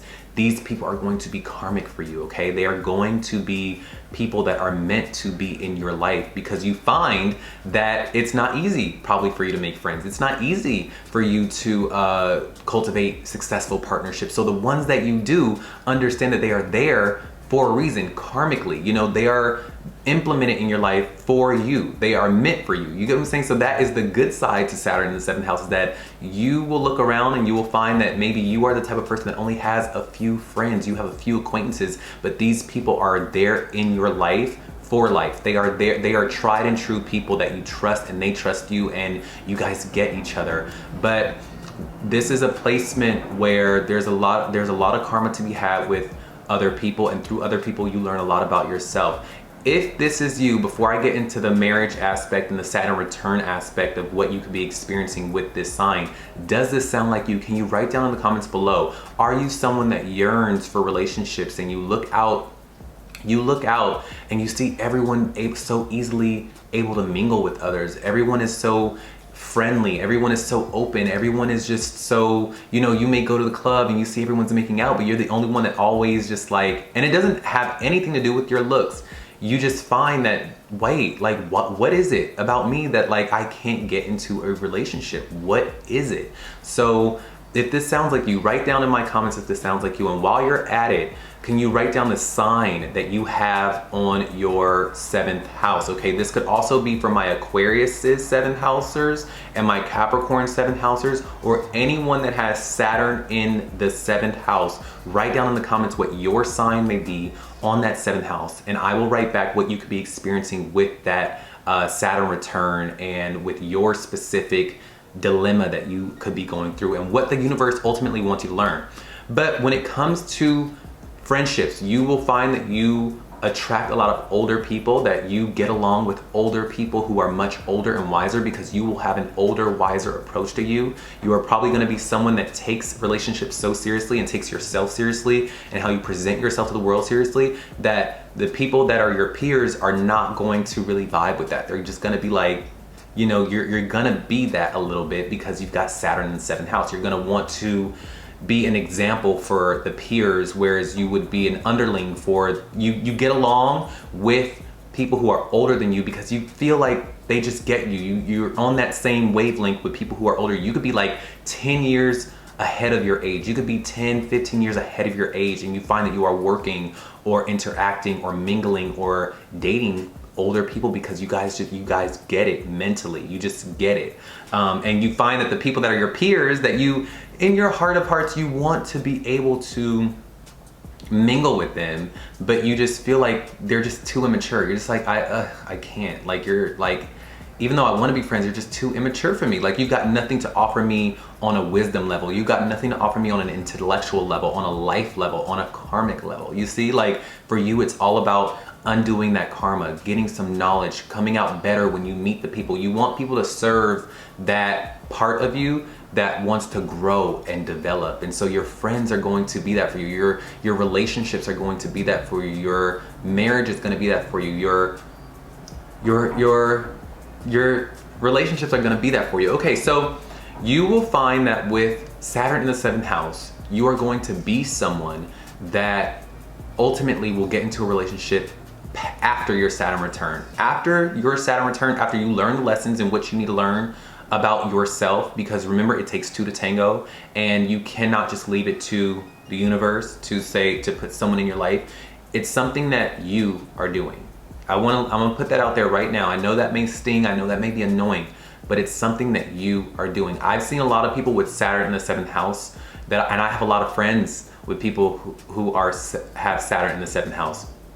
And it's something that they are not learning, that they are not cognizant of, that they do when they're out or don't do when they're out. You know, I have a friend who is so beautiful, like objectively, conventionally beautiful, and he has such a hard time getting into relationships. You would think that he would be the #1 person to be in a relationship, but for some reason, he's not in a relationship. And so I find, just being his friend, that there are certain things that he's doing, even though he wants to be a presence of goodness, even though he is a presence of goodness, there are certain social cues he's not quite getting. And so it's preventing him from being successful in the relationship arena.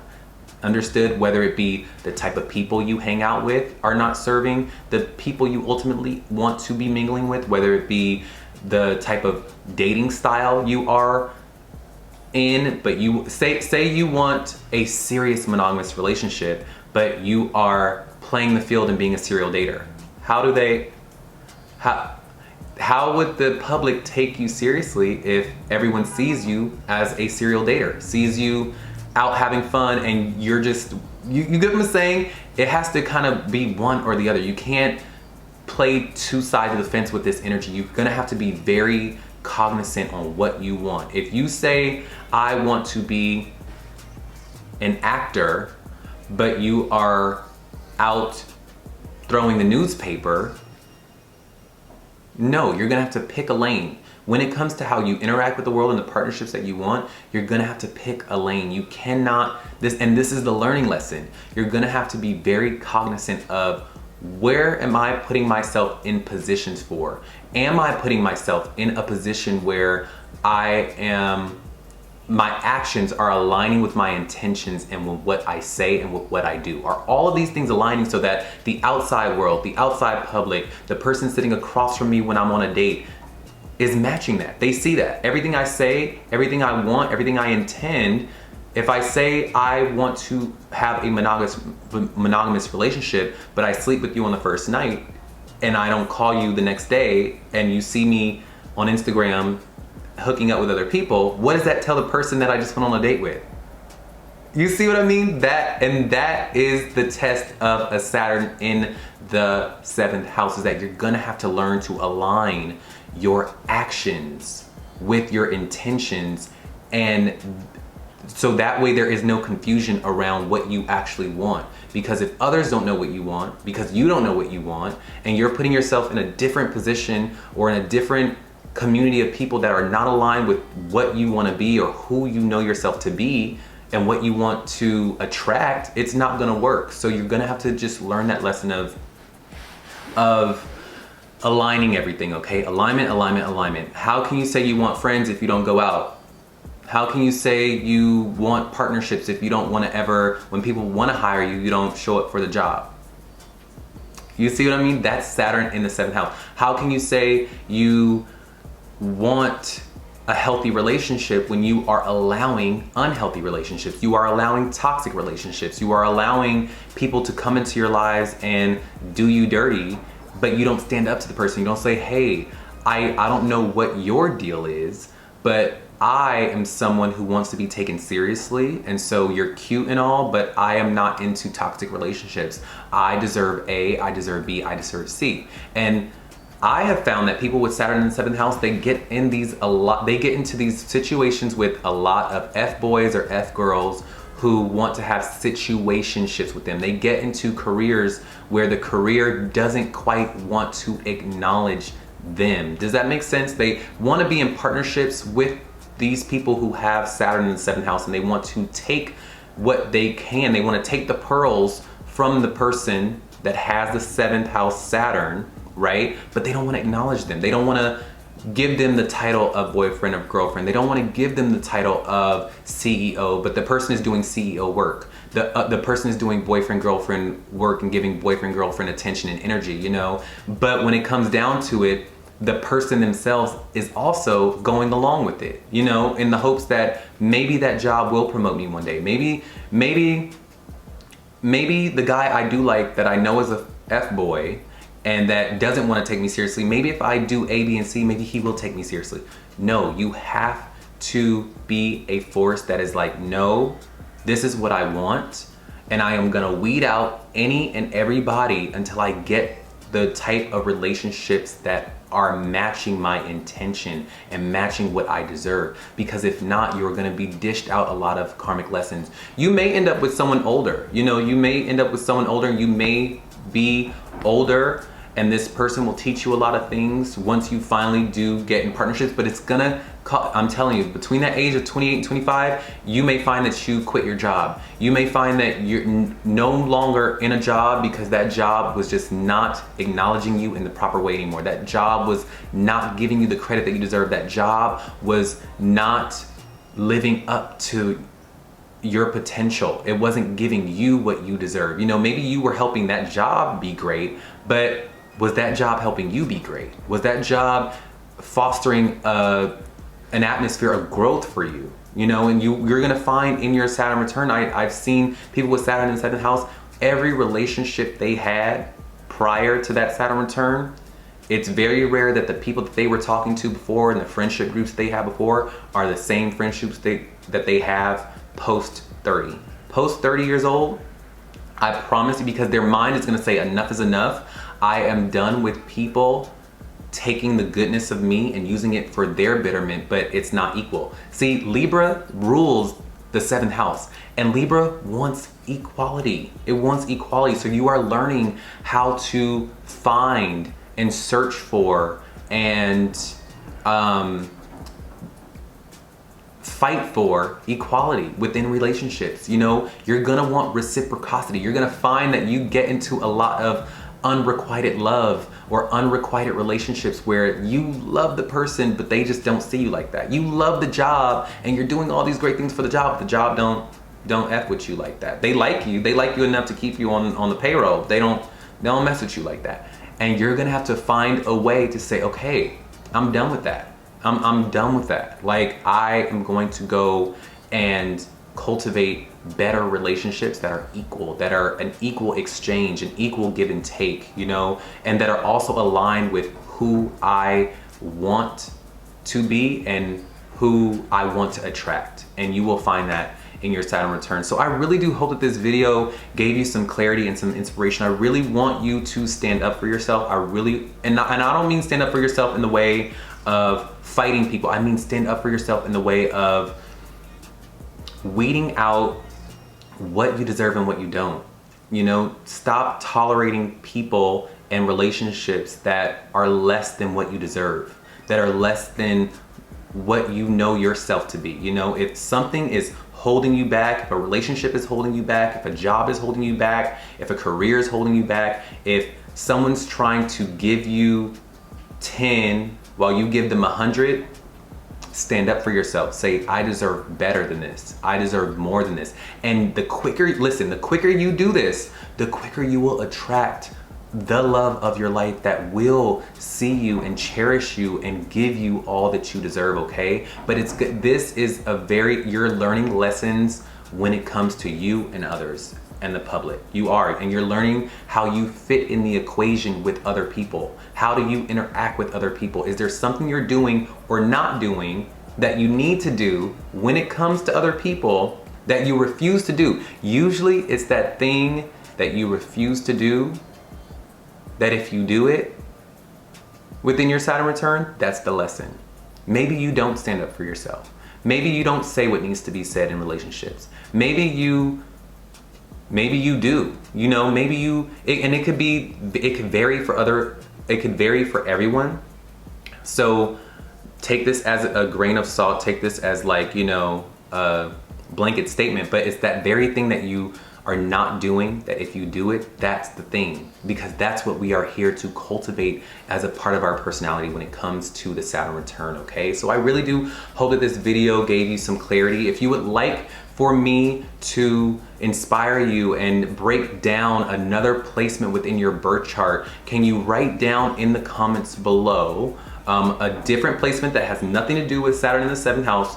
Write it down below what you want me to cover, and I'll put that in the queue as a part of some videos that I can get out for you guys, okay? But know that I'm rooting for you. Know that you deserve the best in relationships. Fight for the best in your relationships because you deserve them. Do not let people walk all over you. And yeah, I love y'all. Have a good one. Bye. Saturn in the 8th house is going to be an extremely karmic placement, and it's gonna be someone that is undoing a lot of karma in this life and having to deal with those things. But before we go ahead and really dive deep into this aspect, let's go ahead and separate the aspects just very quickly. That way we can do more with the information we've been given, and we're not confined to Saturn in the 8th house. You know, we can take Saturn and run with it, and we can take the 8th house and run with it. That way, when we see it pop up in other people's charts or in other areas of our lives and birth charts, we can better decipher it for ourselves, okay? So with Saturn in the birth chart is always gonna show me what this soul is here to learn, okay?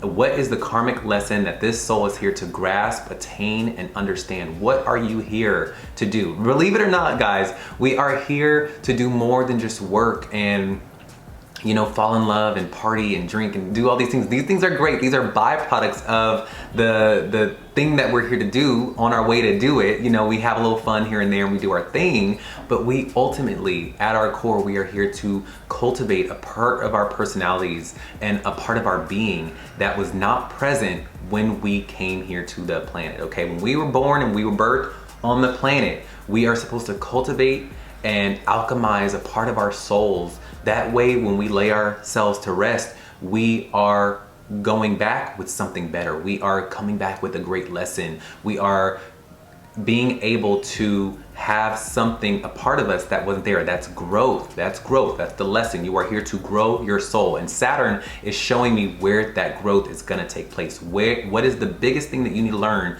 in order for your soul to grow, okay? For you to ascend that karmic ladder, all right? So that the universe cheers you on and says, yes, good boy, good girl, you know?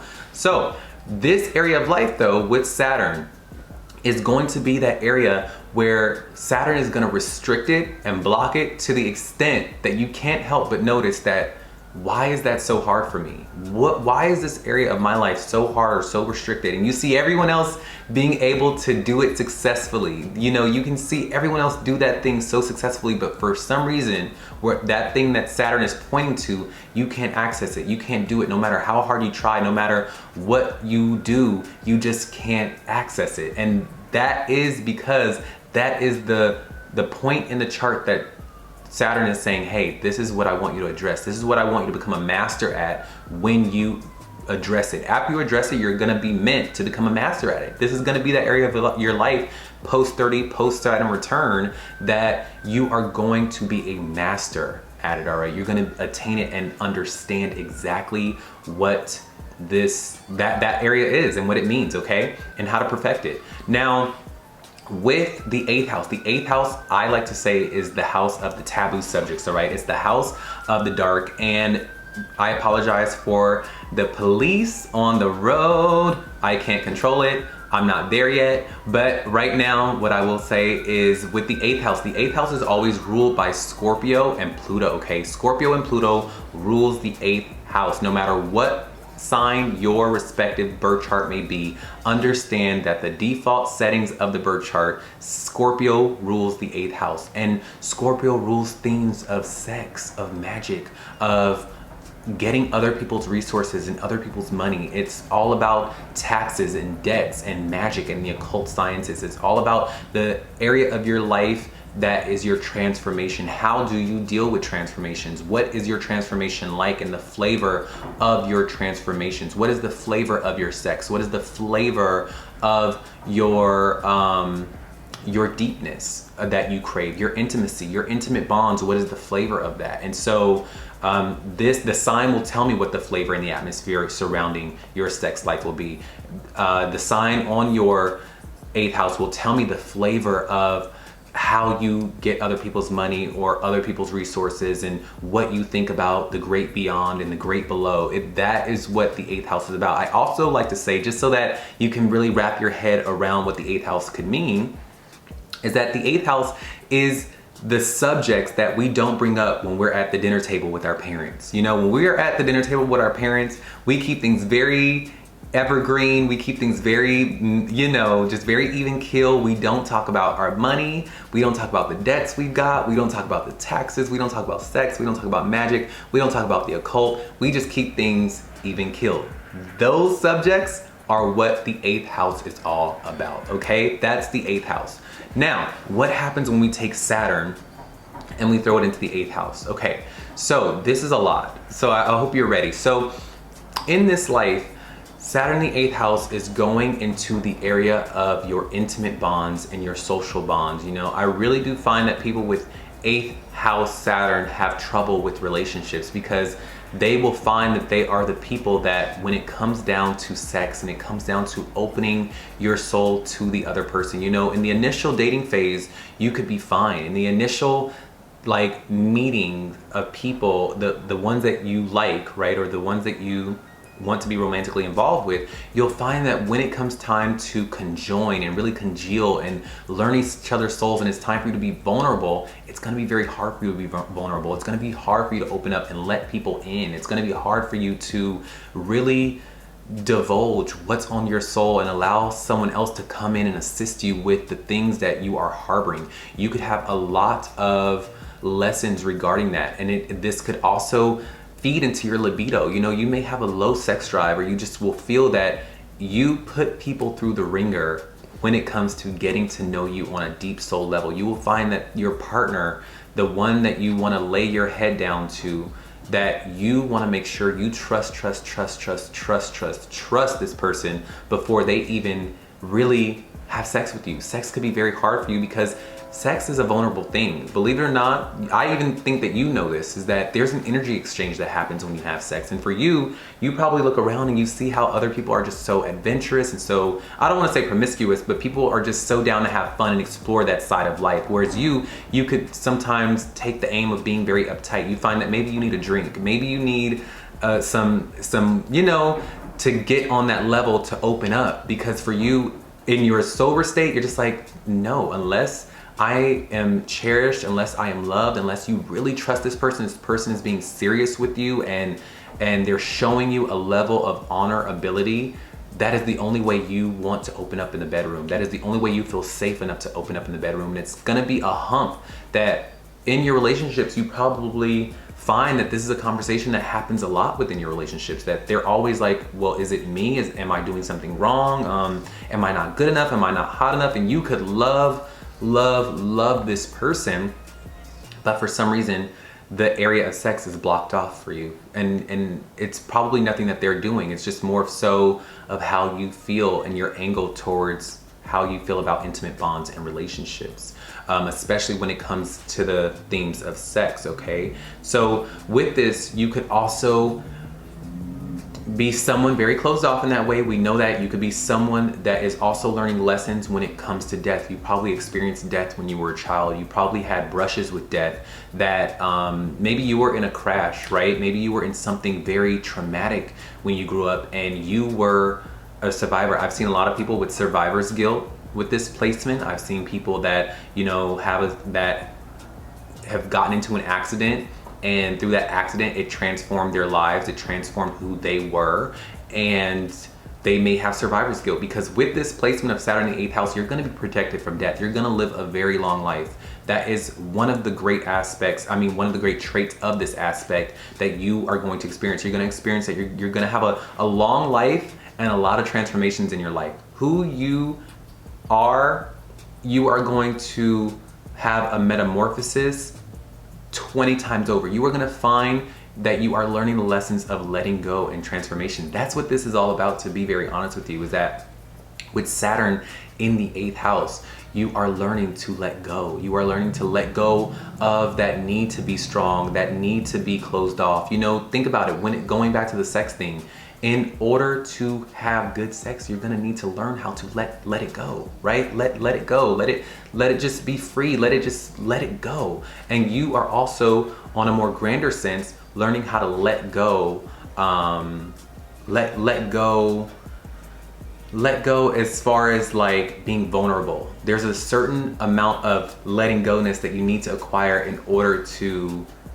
transform, and you're going to learn that art of that when something is no longer serving you, you're going to need to let it go. If a relationship, a job, a moment in your life, a chapter in your life is no longer serving you, you're going to need to say, okay, it's time to move forward, it's time to move on, it's time to transform. And you are going to get so good that you're going to know when it's time to transform. You're going to know when it's time to make that leap and that bound to the next chapter of your life. You're going to be, because again, remember, Saturn restricts this area and challenges you in this area because ultimately it wants you to understand this area. It wants you to become a master of this area. And so for you, you are going to be the great chameleon of life, not of people, of life in general. You are going to know the inner workings of the universe. You're going to say, okay, the time is now. It's time to go. It's time to move.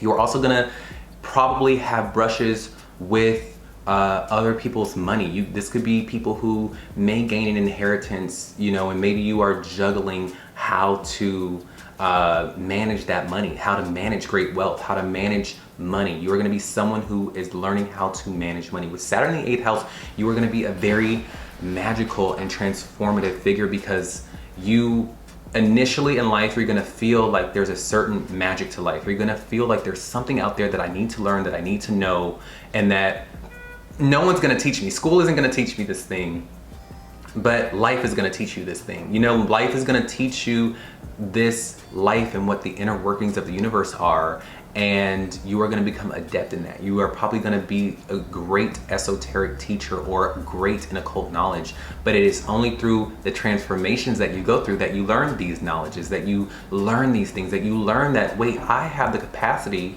to transform others and transform myself. And on a deep level, on a deep intrinsic soul level, you have that capacity. And you know, post 30, post that. If before I move forward, can you go ahead and let me know in the comments below if any of this is resonating for you? Are you someone that has been closed off in your relationships when it comes down to, you know, having that you know, is that you? Does it take a long time for you to trust your partners and trust them to where you feel vulnerable, and letting go of vulnerability or being vulnerable with others or connecting with others could be very hard for you because you don't trust very easily. Is this you? Also, are you someone that may have had a brush with death here or there, but you find that you always come out scot-free, that you always come out, you know, your health is probably impeccable because you don't get sick very often? Does it sound like you? And while you're at it, can you let me know the sign that your 8th house is in, and I will let you know what you could be experiencing more so with this placement. But I do know with this placement, you are gonna be someone who is adept in the secrets of life. You are meant to learn this. Honestly, these are like my grand wizards. These are my warlocks. These are my witches. These are my curanderas. These are my brujas. These are my wizards. I'm telling you, these are like my Lord of the Rings Dumbledores. These really are, like, these are the people that you do not want to mess with because they just have it on lock as far as being very deep and knowing what the universe is all about. Scorpio in the 8th house, wherever Scorpio is placed in your birth chart, I'm putting out up on free game just a little tidbit right here. But wherever Scorpio is placed in the birth chart, or whatever Scorpio rules, which is the 8th house, know that you will be taking things to a microscopic level, right? And the 8th house is the house of the universe, the occult. And so with Saturn there, it's gonna mean that you will learn and you will know and you will become adept in the occult sciences, in the occult mysteries of the world. They will not be mysteries to you, to be very, very honest with you. You may be born with the knowledge of it. You just will know. But that doesn't make your life any easier, because with great power comes great responsibility, and you will find that through every transformation that you go through, there's gonna be a certain sense of letting go. Maybe the life that, it just seems like the minute you get comfortable, things change, okay?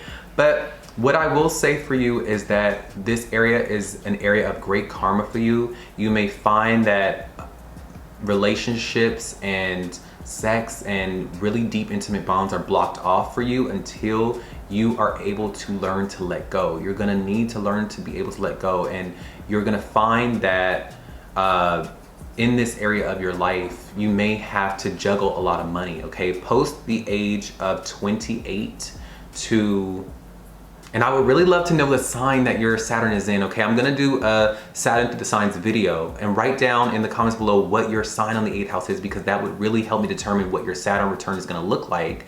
This is more of a general umbrella themes of what you can be experiencing, but what I do know that come the age of 28 to 30, you're gonna have a great transformation in your life.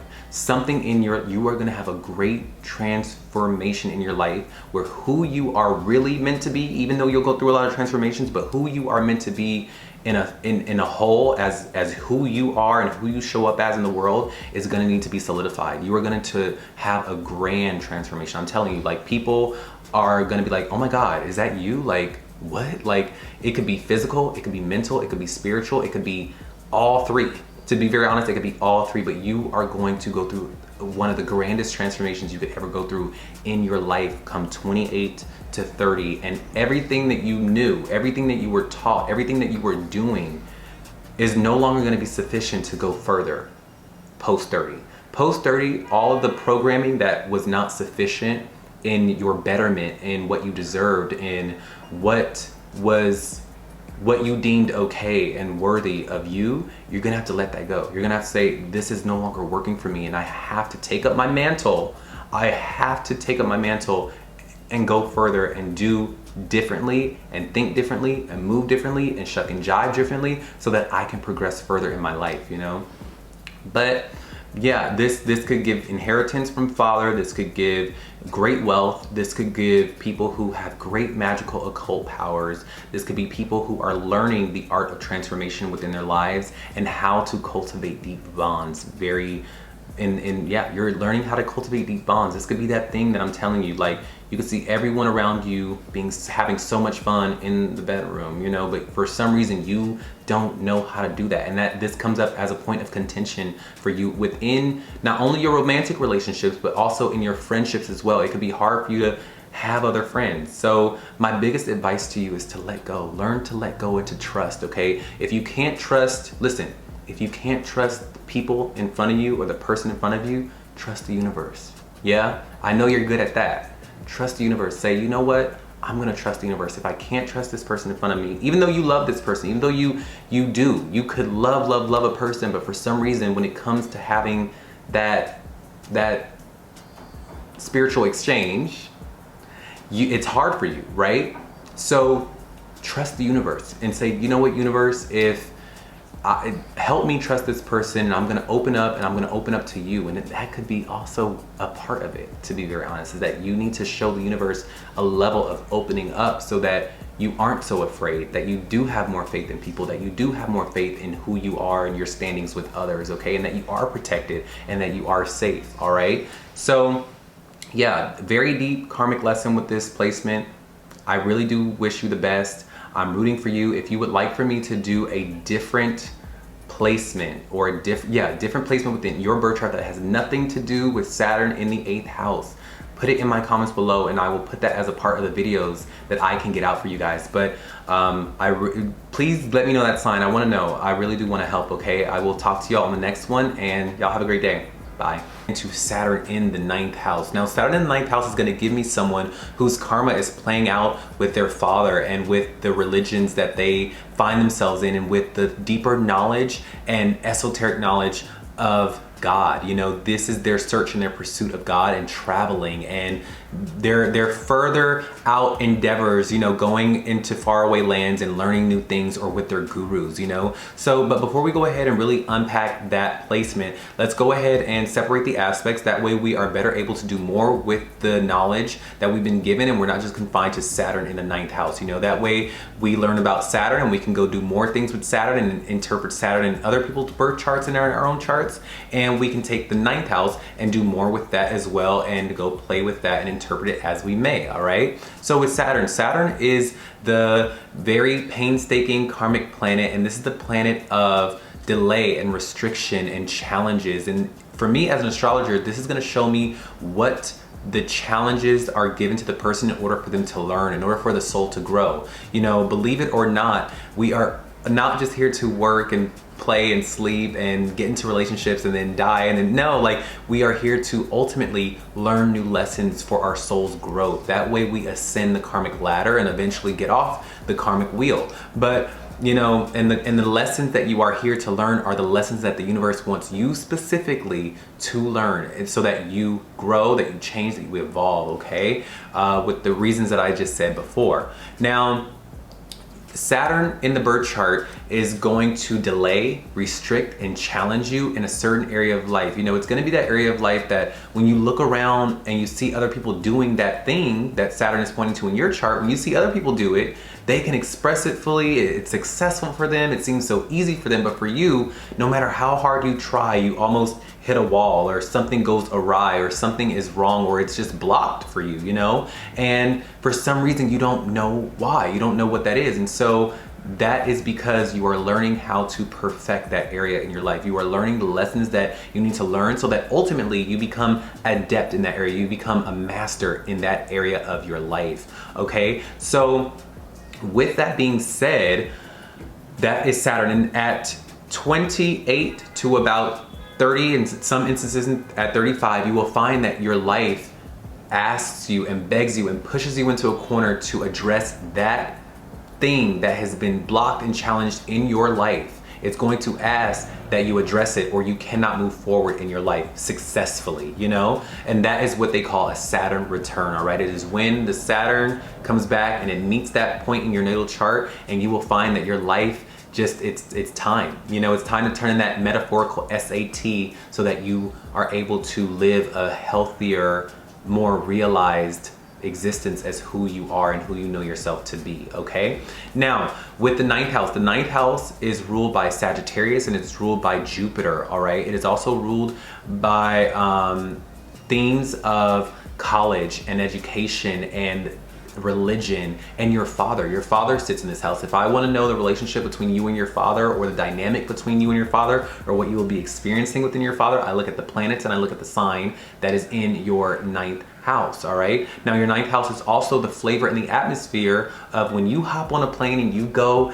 to faraway lands. What is that atmosphere that is coloring your travels, that is covering your vacations and things like that? This will be that energy. The planets and the signs that are on your ninth house will show me the energy and the atmosphere of what happens and what dictates when you travel. All right, so what happens when we take a karmic planet and we throw it into the ninth house? So first and foremost, this is going to mean that Saturn is going to restrict your travels. It's going to make so that you can't travel, whether that be you can't get a passport, maybe you can't leave the country, maybe Saturn puts the fear in you to not want to travel, or just you don't have a desire to travel. It's going to be something, or if you do travel, it's for work. You're going to be traveling for work a lot, you know, like, and when you travel, it's never fun. You know, when you travel, it's just never fun. It's always work. It takes a lot out of you, and it's probably for spiritual pilgrimages, or, you know, things like that. That could be what Saturn in the ninth house can give. Okay, you are going to be someone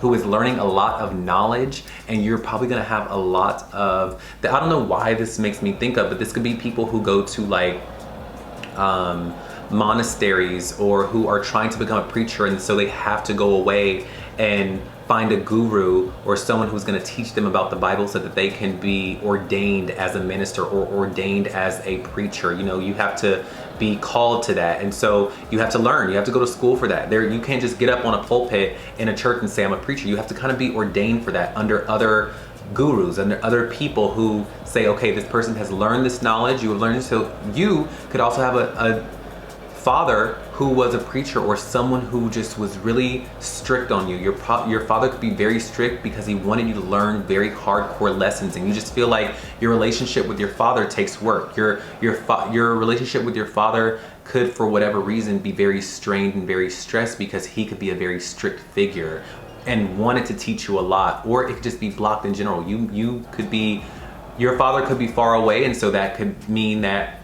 you know, there's no relationship. That could give that area as well. You will only really know once you bounce these things off within a full birth chart, you know. But what I do know with the general placement of this is that the relationship with your father is going to be strained and stressed for whatever reason, and it's going to be a very tricky situation with that. College is also going to be very hard for you. This is going to be an area of your life where traveling, college, and your father, you're learning a lot of karma around this. You're learning a lot of karma within you learning the esoteric knowledge of the world. You are going to probably be someone that it takes a lot for you to trust. This could also be, I could see atheists with this placement, because they just probably don't believe in a higher power. They don't believe that there's something bigger than them and more beyond. Like Saturn in the house of luck, you could feel unlucky at times. You can feel like it takes a lot of work for you to expand your life or move your life forward, or if you have a dream and a goal and you go after it, it just feels like it takes a lot to really ground it and make it real. This will get better for you post 30 during your Saturn return. But before I go ahead and clue you into some advice on what that Saturn return wants from you, I'm gonna go ahead and ask you, do you resonate with this? You know, are you someone that, you know, traveling, you probably can't travel a lot, you probably have never been abroad, and when you do go abroad, it's probably for work. It will be for work. Do you work in foreign lands? Are you someone that is learning a lot of knowledge, and it's because you want to probably be a teacher? You could be a teacher with this placement, but what would really help me is if you tell me the sign that your ninth house is in, and I'll write back to you what you could be experiencing, because again, this is a general video and a general analysis of the ninth house the ninth house with Saturn in it, okay? But I do know there's gonna be a lot of karmic lessons and a lot of blockages surrounding your travels, your father, and the lessons that these things teach you, okay? Maybe you can't travel for a reason. Maybe there is a relationship that is strained for a reason with you and your father, and there's something that you need to do. There's something that you need to express. There's something you need to say that until you do it, you will not be able to move forward in your life. Maybe there's something you need to work out with the government. Maybe you need to turn in certain papers so that you can travel to meet your father. You know, like this could be that. It could be something like that where between the ages of 28 to 25, the universe is gonna put you in a corner and say, hey, you need to address this area where I'm trying to teach you in this life. You know, you are meant to learn the knowledge and attain the knowledge of the deeper things and the higher subjects of the world and of God. And so you could be someone that's always researching, always trying to find out things like this birth chart or your birth chart or astrology, and it could be very hard for you to grasp and understand because it could be confusing for you for whatever reason. College could be the same way, school could be the same way. You could have very stern gurus, people who want to teach you, but they teach you in a very stern way. It's never fun. It's like you probably grew up like having these teachers that were just really hard on you. You were just like, why can I never get the fun teacher? Like, why can I never just have the teacher that is like wants to teach me, but they don't want to have fun. It's just, it's very like, you know? But you could have a lot of gurus, a lot of mentors with this placement that you are karmically linked to. The college you go to, your father, your travels, a lot of karma is gonna be in this area, and you're gonna need to address what that is about. You know, there's something that you need to do or you need to express in order to make this area of your life successful. There's usually something you're not doing, that you refuse to do, that you're scared to do, that if you do it, you will get beyond in this area, and it's regarding those things that I just named, okay? So if this sounds like you, let me know if this sounds like you. You know, your Saturn return is gonna regard those things, and I really advise that you find the courage to really express these things in a healthy manner, or try to uncover what these themes could be for you. There's a pattern that you are in, there's a pattern that you are doing that is not making this area of your life very sufficient. You know, and it's sometimes we can blame it on divine intervention. I will give you that sometimes no matter how hard we try, it just seems like there's a blockage in that area for whatever reason. But know that if Saturn put it there, it means that you have the wherewithal to get through it. You have it in you to get through it. You just need to express it. You need to cultivate it within your personality. You need to find it in you to say, okay, usually I do this, but you know what, come that Saturn return, I gotta do that. I gotta get on that plane. I gotta learn these studies. I gotta graduate. I gotta confront my father. I have to learn this knowledge of the universe so that I can get by in my life, you know, so that I can become successful in my life.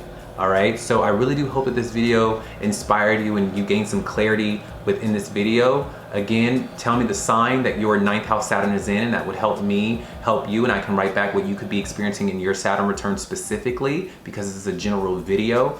Also, if there is another placement that you want me to cover within your birth chart that has nothing to do with Saturn in the ninth house, write it down below, and I will get that in the queue as a part of some videos that I can get out for you guys, all right? But until further ado, until the next video, I will see y'all on the next one, and I'm wishing you all the good things, all right? Y'all have a great day, bye. Into Saturn in the 10th house. You know, Saturn in the 10th house is gonna be a very karmic placement when it comes to who these people want to become in the world, who they see themselves are. You know, this goes back to when they were young and their teacher asked them who they wanted to be when they grew up. There's something very karmic when it comes to who they said they were or who they wanted to become in this life. And there's gonna be a lot of trials and tribulations as far as attaining that goal that they have in their lives, you know. But through these trials, through these tribulations, there are gonna be people who ultimately become the person that they want to become. But before we go ahead and dive deep into this very deep aspect, let's go ahead and separate the aspects. That way we are better able to do more with the energy and the information that we've been given, and we can go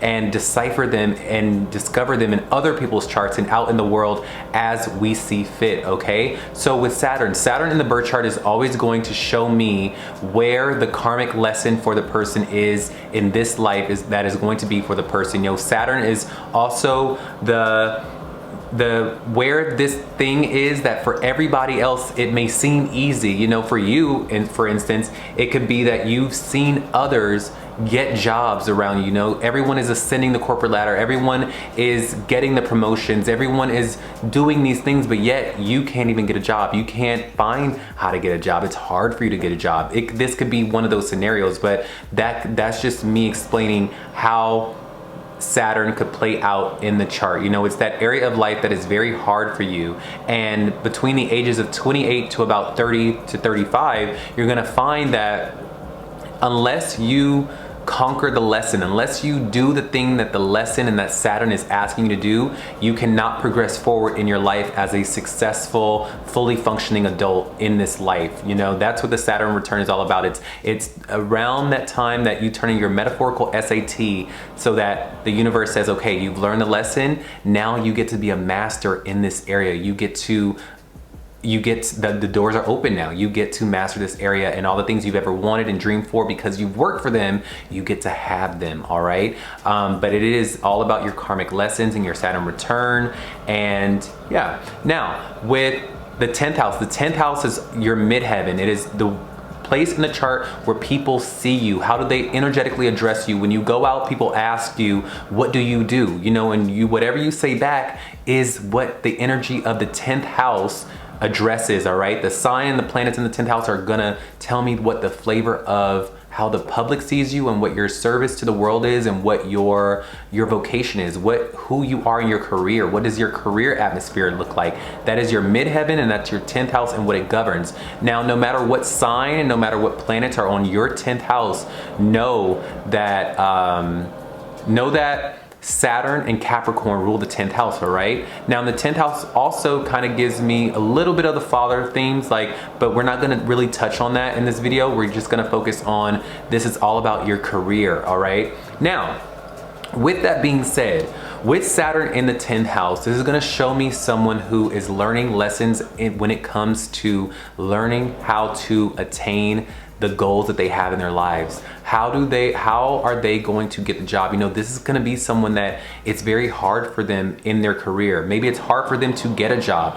Every step of the way when it comes to their career, from the moment they go on an interview to the time that they become a CEO later in their lives, it's gonna be very long, very hard, very testing, and trials and tribulations are gonna come up in this area of life. You know, they probably are gonna work very hard. They have to work almost 10 times harder just to get half as much as other people with this placement. And so, although it's gonna take a lot of time, although it's gonna be, they will become successful post Saturn return, okay? These are the people that everything that they've worked for will come to fruition maybe around the ages of 35 and onward. They're gonna find that, okay, now everything that I've worked for is finally coming to fruition. Everything that I've worked for is now being acknowledged by my higher ups. Everything that I'm doing is now being compensated fairly, because before then it's gonna be hard, it's gonna be blocked. You're gonna find that maybe you are in your career and there's a lot of things that you have to conquer and get over and learn and fight for and strive to. And there's gonna be so many hoops that you gotta go through, and you're gonna be like, but wait, Joe and Sally are able to do half of what I'm doing and they're getting promoted. Maybe you're on your job for 20 years and you find that you have yet to be promoted to that higher position that you deserve to be in, but yet you see people walk in and because they've been there for 5 years, for whatever reason, they get promoted over you. This could be themes like that, energy like that, and you have to learn and battle, is it worth it for you to fight, or is it worth it for you to stay in the career that you're in and just deal, you know? And you're gonna find that maybe you're the type to just be okay with dealing with the trials and tribulations that your career comes with, you know? But I do know that in older age, you are gonna be somebody that it's gonna get better post your Saturn return, and it is going to also, you're gonna have a lot of authority within your career as well. This is a lot of responsibility within your career. You're gonna be someone that people look up to in your career. You're going to become successful. See, wherever Saturn is, it doesn't 100% restricted. It doesn't say you're never going to be successful. You're never going to become who you say you want to be. It just means that there's a lot of karma behind it. There just means that you need to do certain things and work a certain way to become successful. And it's going to happen post 30, all right? Past the age of 30 is when you're going to see the success and the money and the notoriety and the acknowledgement that you've always been working for and striving towards. That's when you will finally find that the door is open for you. This could be, you know, post 30 could be when you find your first job actually, or when you actually get that job that you've always wanted. That can be another factor as well. I just know that there's a lot of karma within the career, okay? Your career, what you do is going to involve a lot of karma. And I would also beg to make the wager that the field that you're in is going to be a field that you are karmically linked to. For some reason, you feel like this is destiny, that you are in this position, you are in this career, you are in this field, this trade, and you feel like there's no other job, there's no other place for me but this place. There's no other position, there's no other career that I could do well but this. And so that could be a reason why you don't leave. That could be a reason why you deal with the painstaking hours and the injustices within the politics of your career, because you feel like this is what you are meant to do and you would rather go through this than to try to make something else happen elsewhere in another industry, you know? But if this sounds like you, let me know in the comments below if this sounds like you. You know, is your career very hard? Is it hard to find a job? Is it hard when you get a job to prove yourself, to show that you're working very hard, even though you are working very hard? Do you work long, grueling hours? Is the field that you're in very demanding of you? Do you feel karmically linked to your career? Let me know in the comments below, because this is what that is going to involve. And while you're at it, can you let me know the sign that your 10th house is in? Because that will also help you to determine what you could be, what fields you could be in, you know, what certain field that you're in that you are karmically linked to. I think that's a very interesting thing to know, you know, so that whatever you are, whether you're a Pisces in midheaven, an Aries in midheaven, a Taurus in midheaven, you are going to be karmically linked to that thing more so than others. You know, we are all somewhat karmically linked to our career, but for you, you're gonna be extremely destined to do something and leave a legacy within this life. You are gonna be called to do something, and that could be also something that you deal with in your Saturn return. You know, maybe it's time to take up that family business and it's time to scrub the name of your father's name off the wall and take on the family business, and you become now the leader. And maybe you don't want to do that. Maybe you are attached to your childhood and attached to the fun things in life, and you don't want to take on those things, but it is your legacy. It is your destiny. It is in your bloodline to take that position. You know, so that could be one of the themes. I'm giving you, like, you know, a little example, but when your Saturn return happens, it's gonna make the call that, like, it's time for you to become the person that you know you are meant to be. And there's something you are not doing, there's something you are not striving for, maybe you're not saying something, maybe you're not advocating for yourself in the proper way, maybe you're just simply not going after it in the ways you should. But come your Saturn return, you're gonna have to say, okay, I put down the games, I put down this, and it's time to take up my career, it's time to take up my legacy, it's time to get serious with myself, it's time to be a little stern and disciplined with myself, because otherwise, your life won't move forward. That's the thing about Saturn. There is no option. Saturn returns will give you no option. You're gonna have to do it if you want to live out a successful and functional, healthy adult life once that Saturn return comes around. So this could be things that you could be experiencing. And I just wanna let you know right here, you know, my biggest advice to you would be to have courage, to really believe in yourself, to understand that you deserve to be who you know yourself to be. So do it. Don't be afraid of that big title. Don't be afraid of that big promotion. Don't be afraid of a certain type of money. Do it.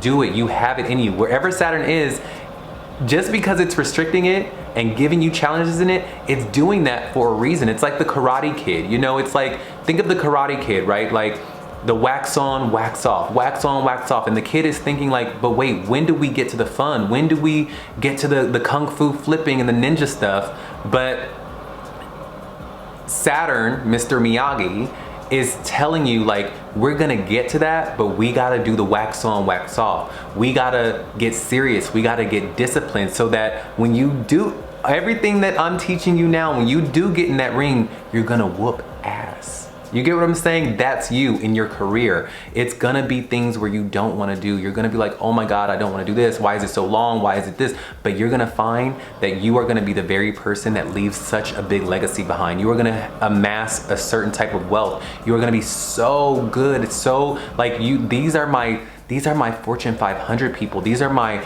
people on the boardroom level. This is like people in corporate. These are the people outside of corporate. These are my owners of businesses. These are my people who will amass a lot of success in their life, but they gotta go through what they go through in order to wield and amass all that power, okay? Because with great power comes great responsibility, and that is what this title of this video is. I hope I remember that, because I gotta title that.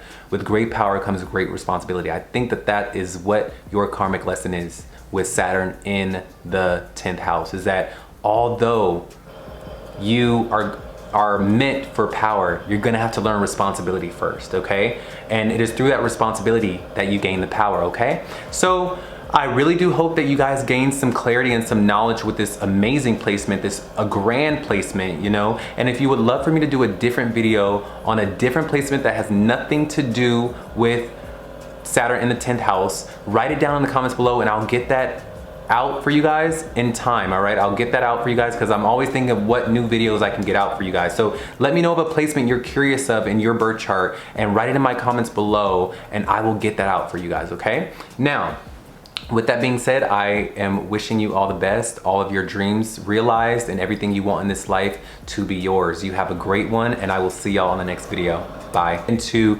Saturn in the 11th house. Now this is gonna give me someone who is learning the karmic lessons of integrating with groups and integrating with different organizations that align with their unique ideals, you know, because this could be someone that is very genius, very unique in the way that they think and the way that they express themselves, and to find communities that align with that could be very hard with them, okay? But before we go ahead and really dissect and really dive deep into that karmic aspect, let's go ahead and separate the aspects. That way we understand fully what it could be doing, and that way on your own you could also intuit what this could mean for you, okay? Because the more we know, the better we can interpret, all right? So Saturn in the birth chart for me is always going to show me the karmic area of a person's life. What is this soul here to learn ultimately in this life? You know, believe it or not, we're not here to just, you know, work and go to school and get a job and then get money and then get a girlfriend or a husband and then have kids and then die and then, no,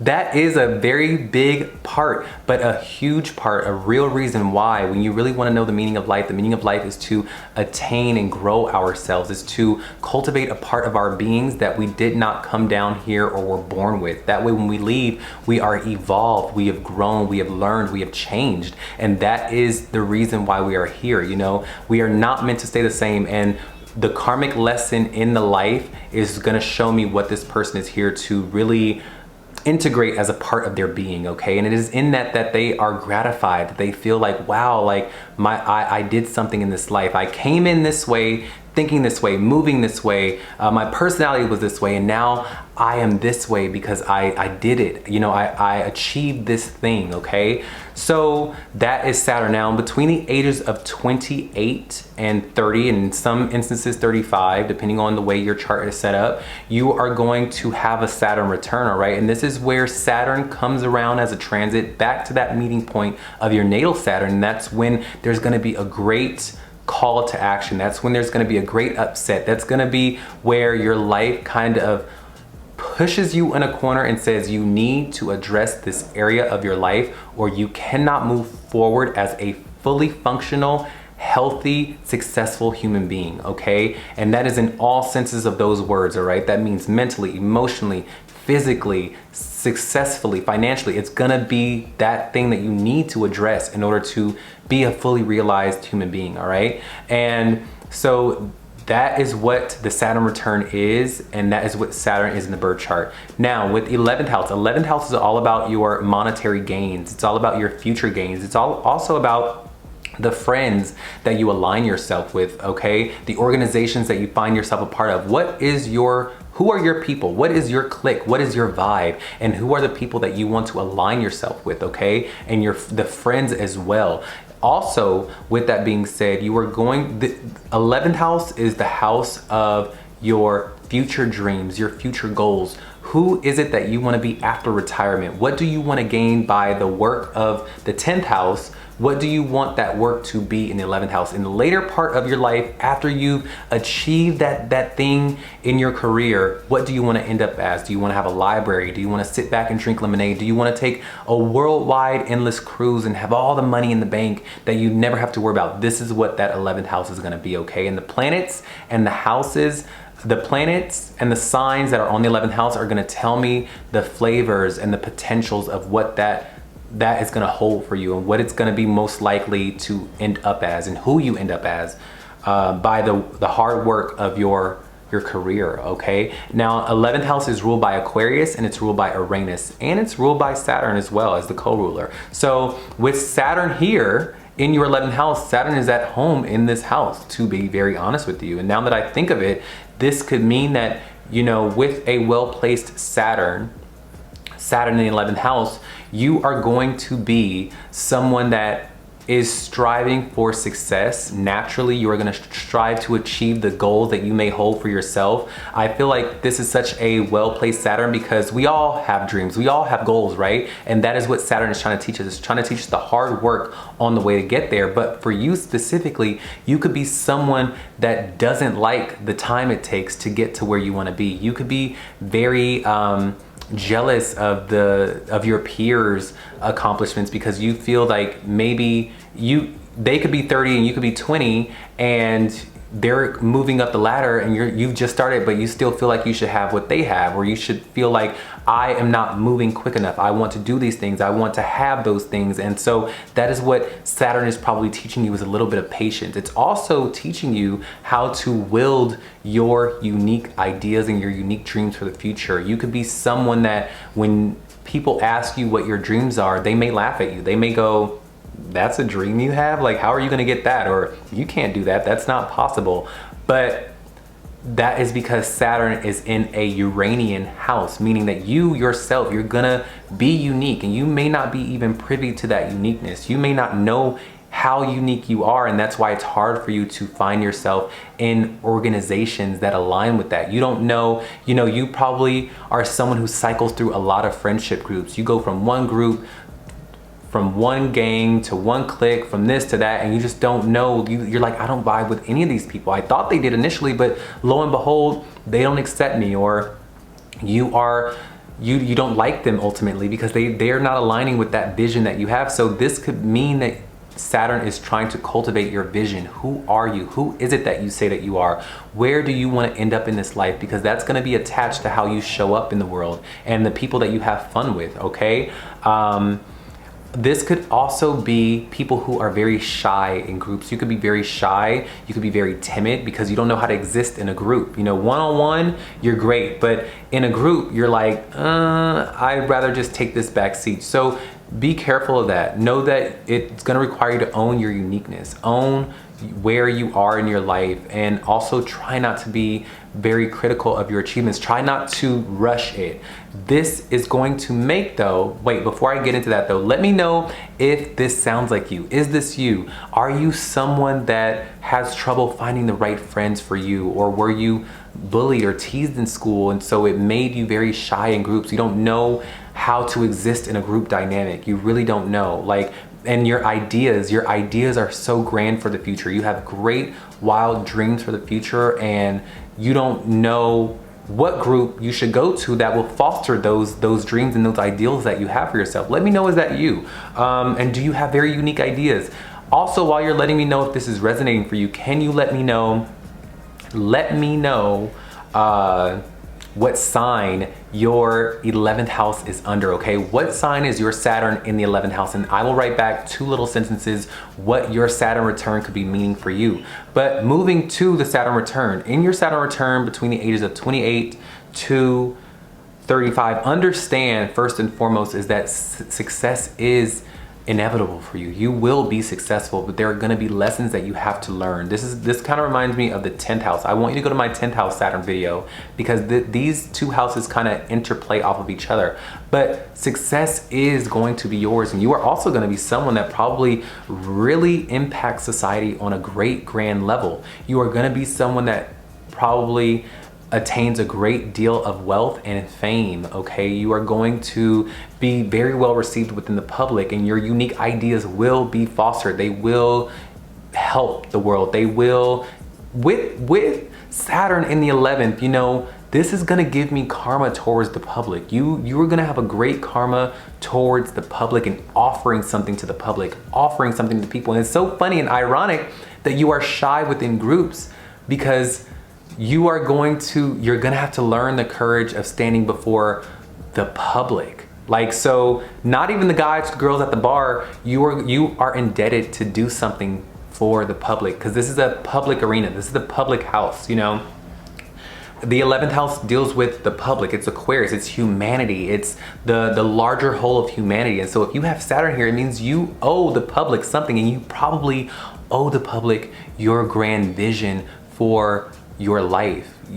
Funny enough, you probably have an idea or a dream for your life, and you think that it's just for you, right? You probably think, oh, I just want $1 million. I just want to like kick back and do these things. I want to write books and la la la. But little do you know that you might become a politician that writes books and gives money back to the world with all the money that you've attained. You have a debt to society. You could think like, oh, I just want to take my scientific mind and my very grand ideals to make me a lot of money. But little do you know, your grand ideals, the way you think, your unique ideas are going to be the things that you help the world with, that you help humanity with, that when you bring it to the table, people go, wow, that his ideas, his way of thinking, his revolutionary spirit is the very thing we need to heal us, to make us prosper, to push humanity forward. So with Saturn, you're really going to be called to, within your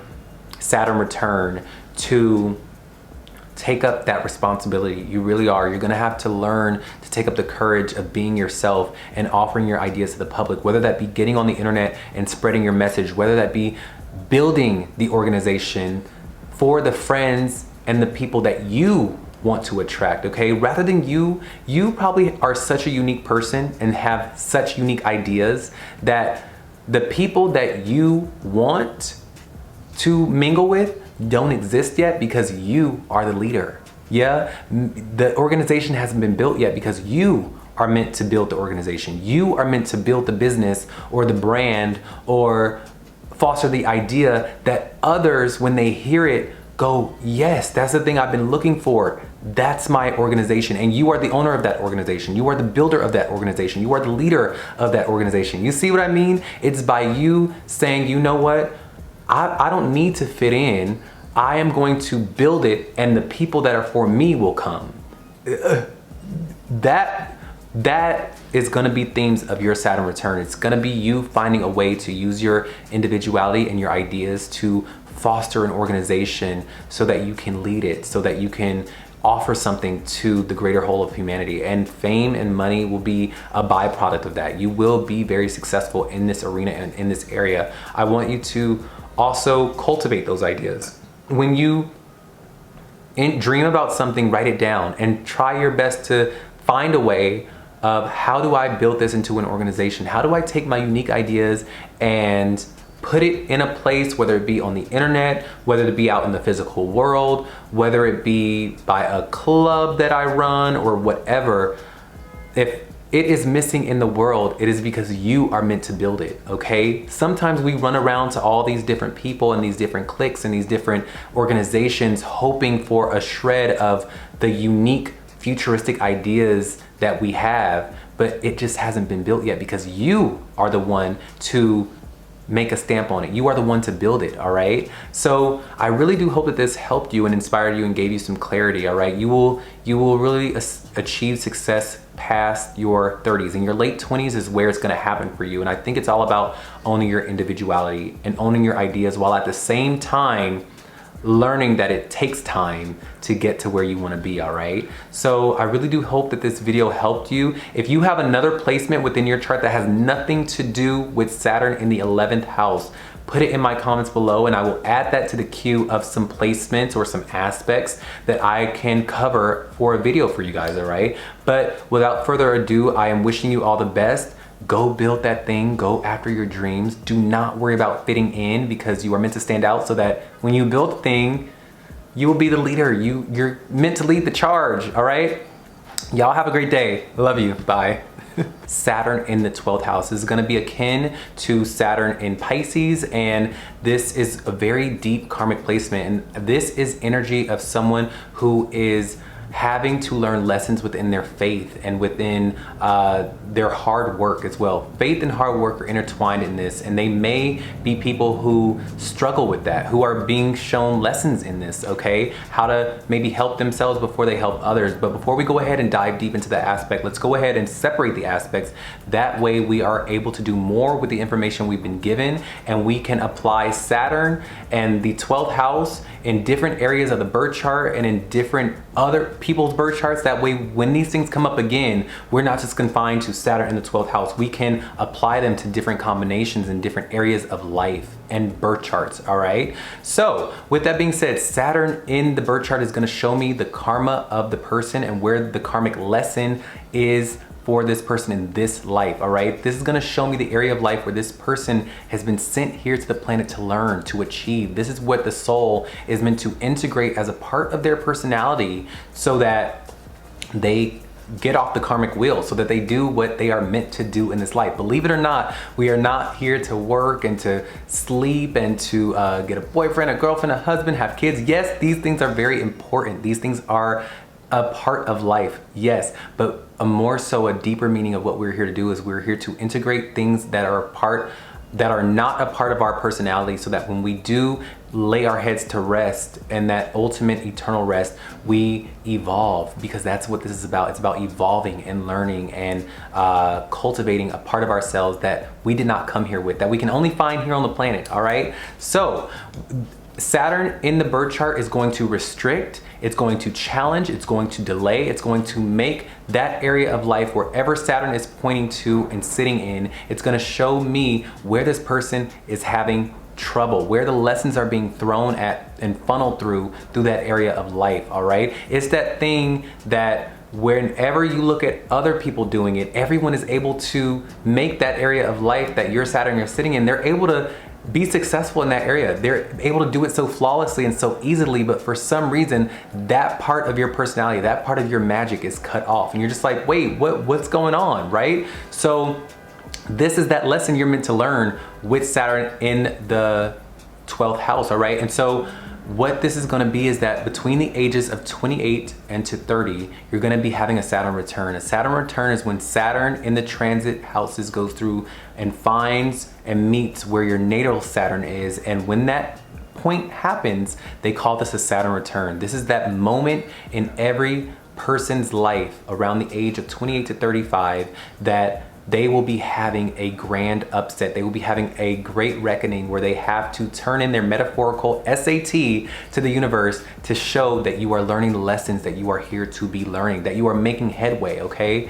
And unless you do that thing, you cannot go forward. You cannot proceed forward within your life as a functional, successful, healthy and happy human being without cultivating this lesson in your life, all right? So with the 12th house is ruled by Pisces, Jupiter, and Neptune, all right? No matter what sign or planets are in your 12th house, because that will change and vary to person, know that the default out of the packaging birth chart is going to have Pisces, Jupiter, and Neptune ruling the 12th house, all right? And this is going to give areas and themes of your spirituality, all right? Your isolation, your dream life, okay? This could be your dream life. This could be also very hidden things that are hidden from you, things that are just out of your scope, out of your range. They call this the house of your unconscious, the house of your losses,